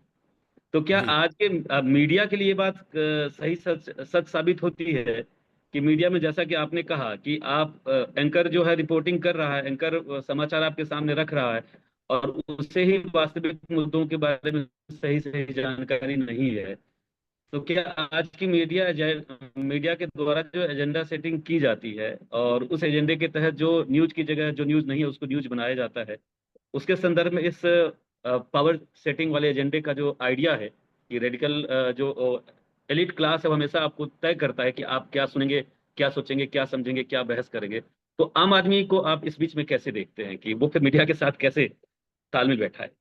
जी। जी, देखिए, मैं इस बात का जवाब देने के लिए मैं बताना चाहूँगा कि अभी मैं अपने स्टूडेंट्स को कैसे पढ़ाने की कोशिश करता हूँ। तो मैं उन्हें बताता हूँ कि अगर आप एक बुलेटिन बना रहे हैं, तो आपको 24 घंटे को 3 पार्ट में डिवाइड करना है। ठीक है? तो आपका एक, यानी 8 घंटे की जो ड्यूटी होती है आपकी, उसके हिसाब से, तो आपकी एक बुलेटिन है जो कि मतलब रात की बुलेटिन है, नाइट, एक डे टाइम और एक इवनिंग। और आपके पास खबरें आएंगी, जितनी भी न्यूज़ एजेंसीज हैं वहाँ से लगातार आपको खबरें आएंगी। जितनी हम भारत की न्यूज़ एजेंसीज हैं, यूएनआई है, पीटीआई है, एएनआई, ये सारे आपको लगातार भेजते रहेंगे। इंटरनेशनल न्यूज़ एजेंसीज आपको भेजती रहेंगी। आपके सारे करेस्पॉन्डेंट आपको खबरें भेजते रहेंगे। और एक समय में जब आप एक न्यूज़ बुलेटिन बनाने वाले हैं टेलीविज़न के लिए या रेडियो के लिए, तो आपके पास लगभग 200 खबरें आपके पास मौजूद हैं। अब सवाल यह है कि इन 200 खबरों में से, मैं आप ही की बात का जवाब थोड़ा सा विस्तार के साथ देना चाहता हूँ। इन 200 खबरों में से आप क्या लेने वाले जी हैं? सर, जी। ठीक है? तो अब इन 200 खबरों में, अगर मान लीजिए कि प्रधानमंत्री ने कोई ऐसी बात कही है, या कोई ऐसा इनिशिएटिव शुरू किया है, क्योंकि भाई वो देश चला रहे हैं, जिसका असर आम इंसान पे पड़ता है, या जनमानस पे पड़ता है, या हमारे देश की नीतियों पे पड़ता है, तो हम उसे प्रायोरिटी देंगे। लेकिन अगर उन्होंने एक इनॉग्रेशन किया है, ठीक है, आमतौर से आजकल क्या हो गया है, वो जूम वाला, जैसे अभी हम लोगों का ये सेशन चल रहा है, ऐसे वो जी जूम जी। से इनॉग्रेशन करते हैं, और वो हम्म। पर जो है बहुत छोटी चीज़ों का भी इनॉग्रेशन कर देते हैं। तो क्या ये मेरी पहली खबर होगी? नहीं होगी। ठीक है? तो बिल्कुल खबर हम कहाँ से लेंगे? आम आदमी को जो चीज़ मुतासिर करती है, प्रभावित करती है, तो हमारा वो टारगेट क्या है? हमारी खबरें कौन कंज्यूम कर रहा है? सवाल यह है कि ये जो मैं बुलेटिन बना रहा हूँ, ये प्रधानमंत्री के लिए बना रहा हूँ, होम मिनिस्टर के लिए बना रहा हूँ, डिफेंस बिल्कुल। मिनिस्टर के लिए बना रहा हूँ, या मैं जनमानस के लिए बना रहा हूँ, हिंदुस्तान के आम आदमी के लिए बना रहा हूँ। अगर मैं आम किसान और आम हाउसवाइफ और आम स्टूडेंट के लिए अगर बुलेटिन बना रहा हूँ तो मुझे ये देखना होगा कि मेरा, जाहिर सी बात है, अगर मैं दूरदर्शन में काम करता हूँ तो मैं इंफॉर्मेशन ब्रॉडकास्टिंग मिनिस्ट्री का एम्प्लॉय हूँ, और मतलब मैं मिनिस्टर साहब जो भी कह रहे हैं, तो क्या मैं, वो मेरे मिनिस्टर हैं तो मैं सबसे पहले उनकी खबर लगाऊंगा? नहीं। इसके प्रोटोकॉल बने हुए हैं। हम लोगों ने, यानी जो पुराने जर्नलिस्ट हैं, हर चीज़ के प्रोटोकॉल बना रखे हैं। अच्छा, आमतौर से स्टूडेंट कहते हैं नहीं नहीं, हम सबसे पहले इंटरनेशनल न्यूज़ देंगे, उन्हें ऐसा लगता है कि अमेरिका हमसे ज़्यादा इंपॉर्टेंट है। हम कहते हैं नहीं, बिल्कुल नहीं। यहाँ पे अमेरिका में ट्रंप ने कुछ किया, उसका हमारे आम आदमी से क्या लेना देना? हाँ, अगर अमेरिका के प्रेसिडेंट ने कोई ऐसी बात कही है जिसका असर हमारे मतलब जनमानस पे पड़ता है, हमारे आम जनता पे पड़ता है, तो हम लेंगे, वरना हमें नहीं देना है। कि तो ये बिल्कुल आमतौर से उनका ये ख्याल होता है कि international is more important then national. नहीं, यहाँ पे देखना यह है कि अगर मैं, मेरी बुलेटिन लखनऊ में हो रही है तो मैं एक खबर शुरू करता हूँ जो नेशनल लेवल की है। उसके बाद मुझे आ जाना चाहिए कि इस स्टेट की जो प्रायोरिटीज हैं वो मुझे देखनी है। वहाँ के जो चीफ मिनिस्टर हैं, उन्होंने अगर कोई ऐसा इनिशिएटिव लिया है, कोई ऐसा काम किया है जो स्टेट के लोगों के लिए, ये इसके पूरे प्रोटोकॉल्स बने हुए हैं। जैसे बहुत से बच्चे होते हैं जो बहुत ज़्यादा क्रिकेट ओरिएंटेड होते हैं, तो मैं क्या करता हूँ, उनको ये 200 खबरें एक साथ दे देता हूँ और कहता हूँ बुलेटिन बना के लाओ। तो वो अपनी पसंद का बुलेटिन लेके आते हैं। तो तब हम उन्हें बताते हैं कि देखिए हमारी प्रायोरिटी क्या है, हमारा प्रोटोकॉल क्या है। हमारी मतलब प्रायोरिटी ये है कि अगर प्रधानमंत्री हैं और कोई इंपॉर्टेंट खबर है तो सबसे पहले वो होगा। उसके बाद मैं उनसे पूछता हूँ कि बताइए कि डिफेंस मिनिस्टर और होम मिनिस्टर में दोनों की इंपॉर्टेंट खबर है, आप किसको प्रायोरिटी देंगे? तो defence minister, because defence minister की खबर बहुत कम आती है, और जब वो आती है तो ज़रूर कोई इंटरनेशनल एक वो होता है, बड़ा मुद्दा होता है जिसकी अवेयरनेस होनी चाहिए। इसी तरह से अगर रेलवे मिनिस्टर की यह खबर आई है और फिनांस मिनिस्ट्री की आई है, तो बताइए आप किसको देंगे? रेलवे मिनिस्ट्री की इसलिए बिकॉज बहुत सारे लोग सफ़र करते हैं। मतलब जितना यूरोप के कंट्रीज की पॉपुलेशन है उतने लोग, लगभग छोटे कंट्रीज की जितनी पॉपुलेशन है उतने हमारे वहाँ हर वक्त ट्रेन में बैठे होते। तो ये प्रोटोकॉल हम सही लोगों ने बना रखे हैं। अगर आपके पास कोई बॉलीवुड की खबर आई है और क्रिकेट की भी खबर आई है, तो आप किसको देंगे? पहले आप क्रिकेट देंगे क्योंकि वो ज़्यादा लोगों तक पहुंचता है और ज़्यादा लोगों को पसंद है, और बॉलीवुड की आखिर में देंगे क्योंकि वो बिजनेस भी हो सकता है। क्रिकेट भी बिजनेस हो चुका है, लेकिन कम से कम वो उस तरह का बिजनेस नहीं है, प्रॉफिट मेकिंग, जिस तरह से बॉलीवुड है। तो मैंने आपकी बात का जवाब देने की ये कोशिश की कि हमें न्यूज़ वैल्यू पे जाना होता है। अब इसी बात को देखिए कि मैं एक प्राइवेट ऑर्गेनाइजेशन में काम कर रहा हूँ, तो जो भी हमारे सेठ जी हैं, जो वो चाहते हैं, मेरे बॉस को पूरे टाइम ये सोचना होगा कि सर को क्या पसंद आएगा। नहीं, अगर मैंने ये किया तो मेरा चैनल की पॉपुलैरिटी मिट्टी में मिल जाएगी। तो मुझे, जो भी मेरे मालिक हैं, मान लीजिए कि जैन फैमिली है या गोइनका फैमिली है, मुझे उनसे जाके बात करनी होगी। ठीक है, आई अंडरस्टैंड कि आप क्या चाहते हैं, लेकिन अगर मैं यही करता रहा तो आपकी जो ओवरऑल व्यूवरशिप है, जो आपकी पहुंच है, जो आपकी वैल्यू है आपके देखने वालों में, आपके पढ़ने वालों में, वो धीरे धीरे खत्म होती जाएगी। तो ये जो एजेंडा सेटिंग है, ये पॉलिसी मेकर्स तो आपको मालूम है किस तरह से सेट करते हैं और क्या होना चाहिए आइडियल सर्कमस्टेंसेस में। तो उसमें जो हमारे देश का जो हमारा कॉन्स्टिट्यूशन है, उसके प्रियम्बल में जो बातें लिखी हुई हैं, ठीक है, है। As a good citizen, as a good journalist, मेरे सामने वो सारी प्रायोरिटीज पूरे टाइम होनी चाहिए। और सबसे बड़ी बात, हमारा जो ब्रॉडकास्टिंग कोड है वो मेरे सामने हमेशा होना चाहिए। हमारे ब्रॉडकास्टिंग कोड में लिखा हुआ है कि हम किसी कंट्री के अगेंस्ट कुछ नहीं बोल सकते। ठीक है, अगर मैं ऑल इंडिया रेडियो का एम्प्लॉई हूँ और दूरदर्शन का एम्प्लॉई हूँ, तो मैं, चाहे वो पाकिस्तान हो चाहे वो बांग्लादेश हो, मैं उसके अगेंस्ट नहीं बोल सकता जब तक कि हमारे देश ने उसके प्रति या उसके लिए वार ना डिक्लेयर कर दी। ये लिखा हुआ है। ठीक है, ये मीडिया का अपना एथिक्स है। ये, हाँ, ये हमारे हमारे पॉलिसी मेकर्स ने, प्लानर्स ने, ऑल इंडिया रेडियो के फाउंडर्स ने ये लिख के दिया है। ये लिखा हुआ है, इसका उल्लंघन पाप है। लेकिन आप देख लीजिए क्या हो रहा है, क्योंकि उन्हें ऐसा लगता है। और अभी पाकिस्तान हमारा सबसे बड़ा दुश्मन है, हमें सबको मालूम है। लेकिन क्या हम एक टोटल जितने भी दिन हमारी फाइट हुई है, क्या वो मतलब 60 दिन हुए हैं? आज तक हम 60 दिन की वार में नहीं गए। ठीक है, इसका मतलब पाकिस्तान हमारे लिए दुश्मन कंट्री 60 दिन भी नहीं रहा है। लेकिन ये सिर्फ मीडिया का परसेप्शन है कि एक वार चल रही है। और लगातार आप देखिए, हमारे जो इंटेलेक्चुअल्स हैं, राइटर्स हैं, जब वहाँ जाते हैं और वहाँ के लोग यहाँ आते हैं, तो पीपल टू पीपल कांटेक्ट में क्या मतलब कोई दुश्मनी है? कोई दुश्मनी नहीं है। तो ये सारी चीजें हैं एजेंडा सेटिंग की और प्रायोरिटीज की, कि सब कुछ वेल डिफाइंड वे में मौजूद है। मीडिया एथिक्स हम लोग भूल चुके हैं। मीडिया एथिक्स हम लोगों का मतलब टीचर्स तो नहीं भूल सकते, बिकॉज पढ़ाना है। लेकिन बदकिस्मती की बात यह है कि हमारे प्रैक्टिशनर्स भूल गए हैं। और एक और मैं अफसोस की बात है जो मैं आपके साथ शेयर करना चाहूँगा। मेरे बहुत सारे दोस्त हैं जो बड़े बड़े अखबारों में काम करते थे, और ख़ासतौर से सबसे अच्छे दोस्त हिंदू में थे। तो हिंदू सरवाइव कर रहा है, क्यों कर रहा है, और बाकी जो है सब क्यों गड़बड़ हो चुके हैं? उसकी वजह है एमबीएस। एमबीएस, ठीक है। I have nothing against MBS, ठीक है। ये क्या होता है, एमबीए के लोग होते हैं 30-35 साल की एज के लोग, और उनको बिजनेस दिया जाता है। फिर उन्हें यह बताना होता है कि हम कैसे बिजनेस कर सकते हैं।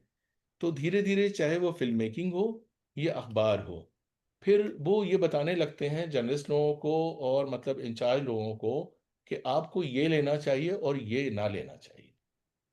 This is not at all done, ठीक है।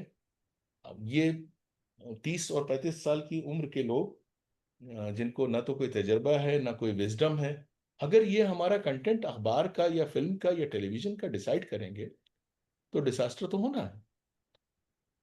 जो हमारा चीफ एडिटर है वो सबसे सीनियर आदमी है, उसको सारी प्रिंसिपल्स मालूम है, सारे उसूल मालूम है, सारे मूल्य मालूम है। तो हमें उसे फॉलो करना चाहिए।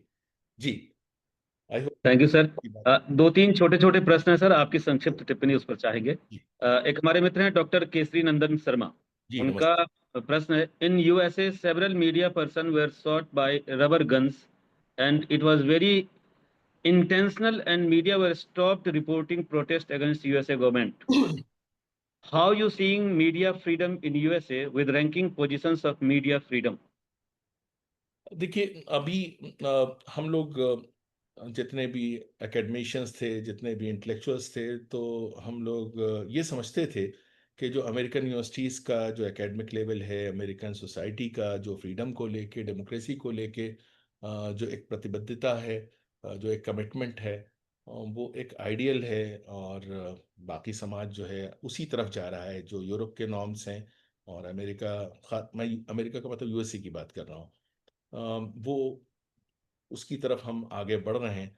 तो इसको हम कह सकते हैं कि एक अमेरिकन मॉडल था डेमोक्रेसी का और रिलेटेड प्रैक्टिसेस का, तो जिसको हम एस्पायर करते थे। और ऐसा लगता था कि हार्वर्ड यूनिवर्सिटी चूंकि दुनिया की सबसे अच्छी यूनिवर्सिटी मानी जाती है, और बाकी जैसे बड़ी बड़ी यूनिवर्सिटीज़ हैं, प्रिंसटन है, कोलंबिया है, तो जो उनके वहाँ के टीचर्स हैं, जो नॉर्म्स हैं, इसी तरह से टाइम मैगजीन हो या वाशिंगटन पोस्ट हो या मतलब इस तरह के जो बड़े बड़े अखबार हैं। लेकिन इस वक्त जो गिरावट है, वो सिर्फ हमारे समाज में नहीं है, पूरी दुनिया में, जो यूरोप में भी और ख़ुद अमेरिका में जिस तरह के लोग पावर में आ गए हैं और जिस तरह का माहौल है, वो मतलब आप जानते हैं, उस पर मुझे क्या कहना है। लेकिन कहने का मतलब ये है कि काफ़ी गिरावट आ चुकी है, वहाँ पे भी बहुत ज़्यादा गिरावट आ चुकी है। और जो प्रेस फ्रीडम में नंबर वन जिन लोगों को कहा जाता था, अगर ये जो अभी जो इंसिडेंट्स हुई हैं, इसके बाद नेचुरली उनकी वो रैंकिंग तो नहीं रहेगी। तो ये एक गिरावट है। और हर समाज को अपने बहुत सतर्क रहना होता है।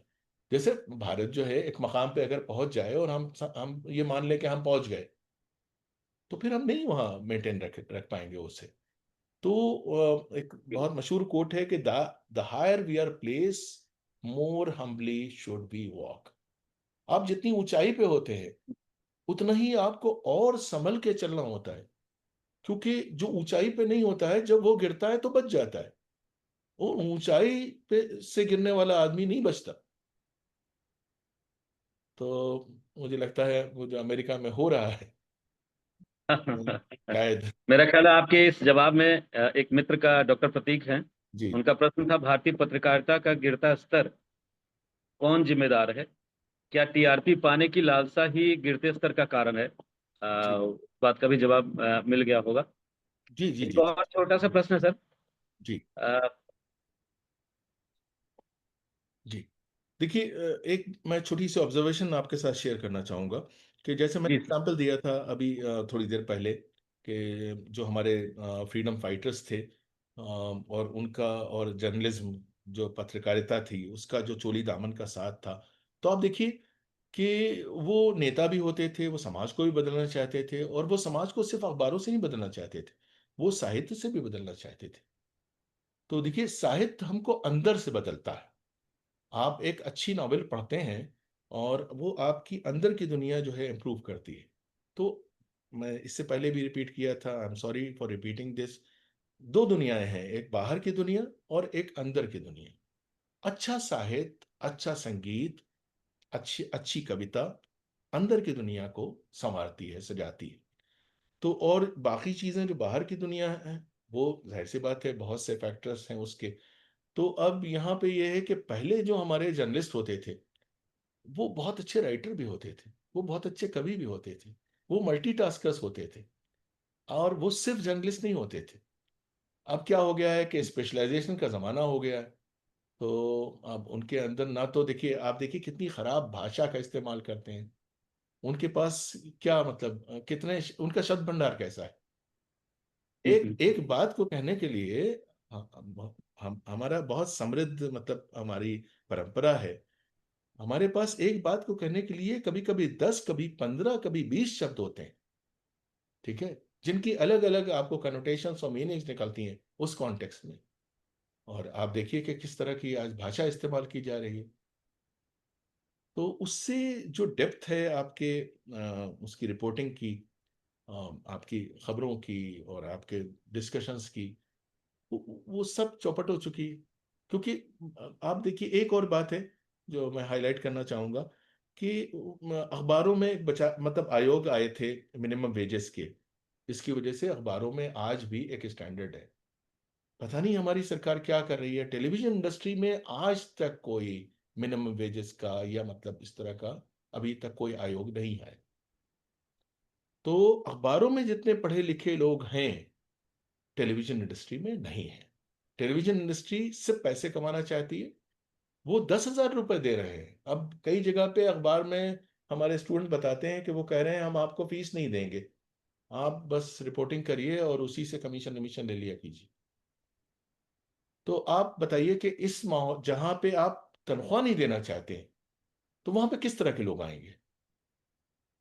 मतलब मैं देखिए, मैं इस जवाब से बिल्कुल ऐसा नहीं लगेगा जैसे, नहीं लगना चाहिए जैसे मैं अनपढ़ लोगों के खिलाफ हूं, नहीं।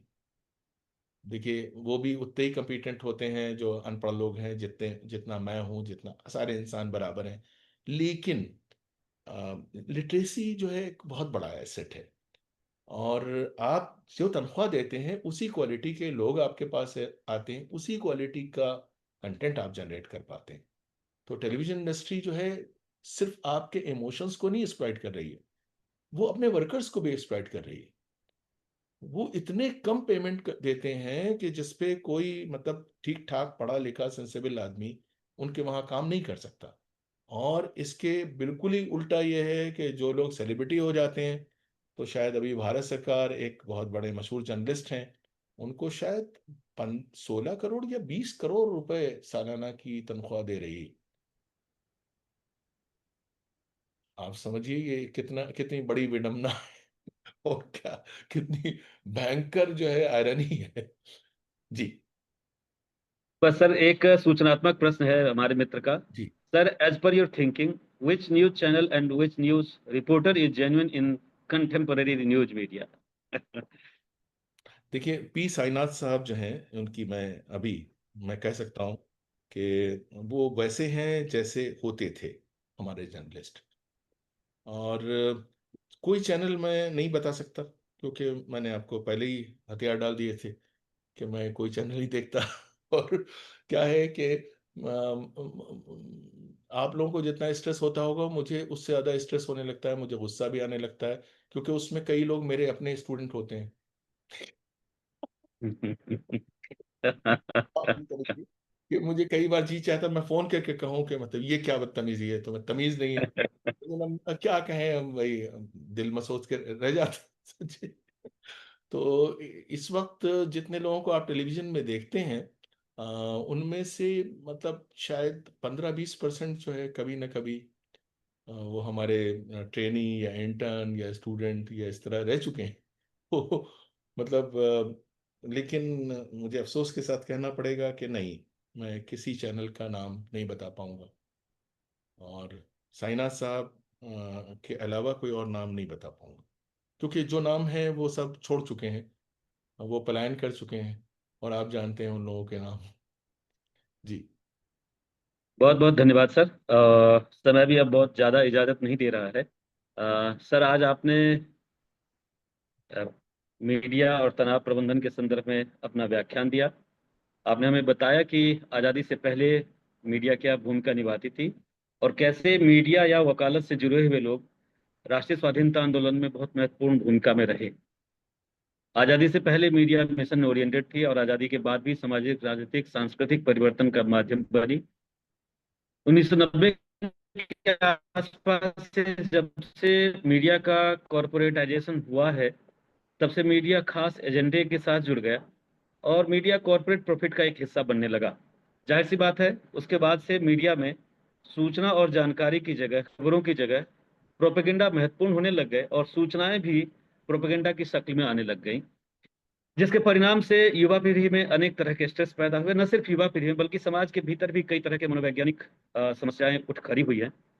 इसके समाधान के आपने रास्ते भी बताए कि व्यक्तिगत स्तर पर हम लोग मीडिया का मिनिमम और जरूरी उपयोग करें, उचित मीडिया माध्यमों का चयन करें, जिससे हमें सही खबरें मिल सकें, जिससे हम सही सूचना पा सकें, जिससे हमें एक दृष्टिकोण मिल सके, एक परसेप्शन हमारे पास अर्जित हो। और इसके साथ ही सामूहिक स्तर पर आपने कहा कि मीडिया लिटरेसी पर हमें फोकस करना चाहिए। हम मीडिया के उस रूप से अपना रिश्ता जोड़े जो हमें सकारात्मक, स्ट्रेस फ्री स्थितियों की तरफ ले जाए, कुछ बेहतर करने की प्रेरणा दें। हम पुस्तक पढ़ने की तरफ वापस लौटें, संगीत सुनने पर बल दें, थिएटर करें, सामाजिक सेवा माध्यमों से जुड़ने की कोशिश करें। आपने एक बड़ी विडंबना की बात बताई कि आज के मीडिया शिक्षण संस्थानों में छोटे शहरों से लगभग 90% के आसपास अ, आते हैं प्रशिक्षण पाने के लिए, ट्रेनिंग पाने के लिए। उनमें से दो तरह के होते हैं, जैसा कि आपने बताया। कुछ तो ऐसे होते हैं जो पहले से बहुत कुछ तय करके आते हैं कि अगर मैं मीडिया में जा रहा हूं तो यही करूंगा, जो प्रोपेगेंडा आधारित बातें होती हैं। और कुछ ऐसे होते हैं जो मिशन का स्वप्न लेकर आते हैं, और डिग्री लेने के बाद जब कॉर्पोरेट मीडिया में जाते हैं तो उन्हें पता चलता है कि जो मिशन ओरिएंटेड जर्नलिज्म के बारे में सोचकर आया था, उसके लिए यहाँ कोई जगह है ही नहीं।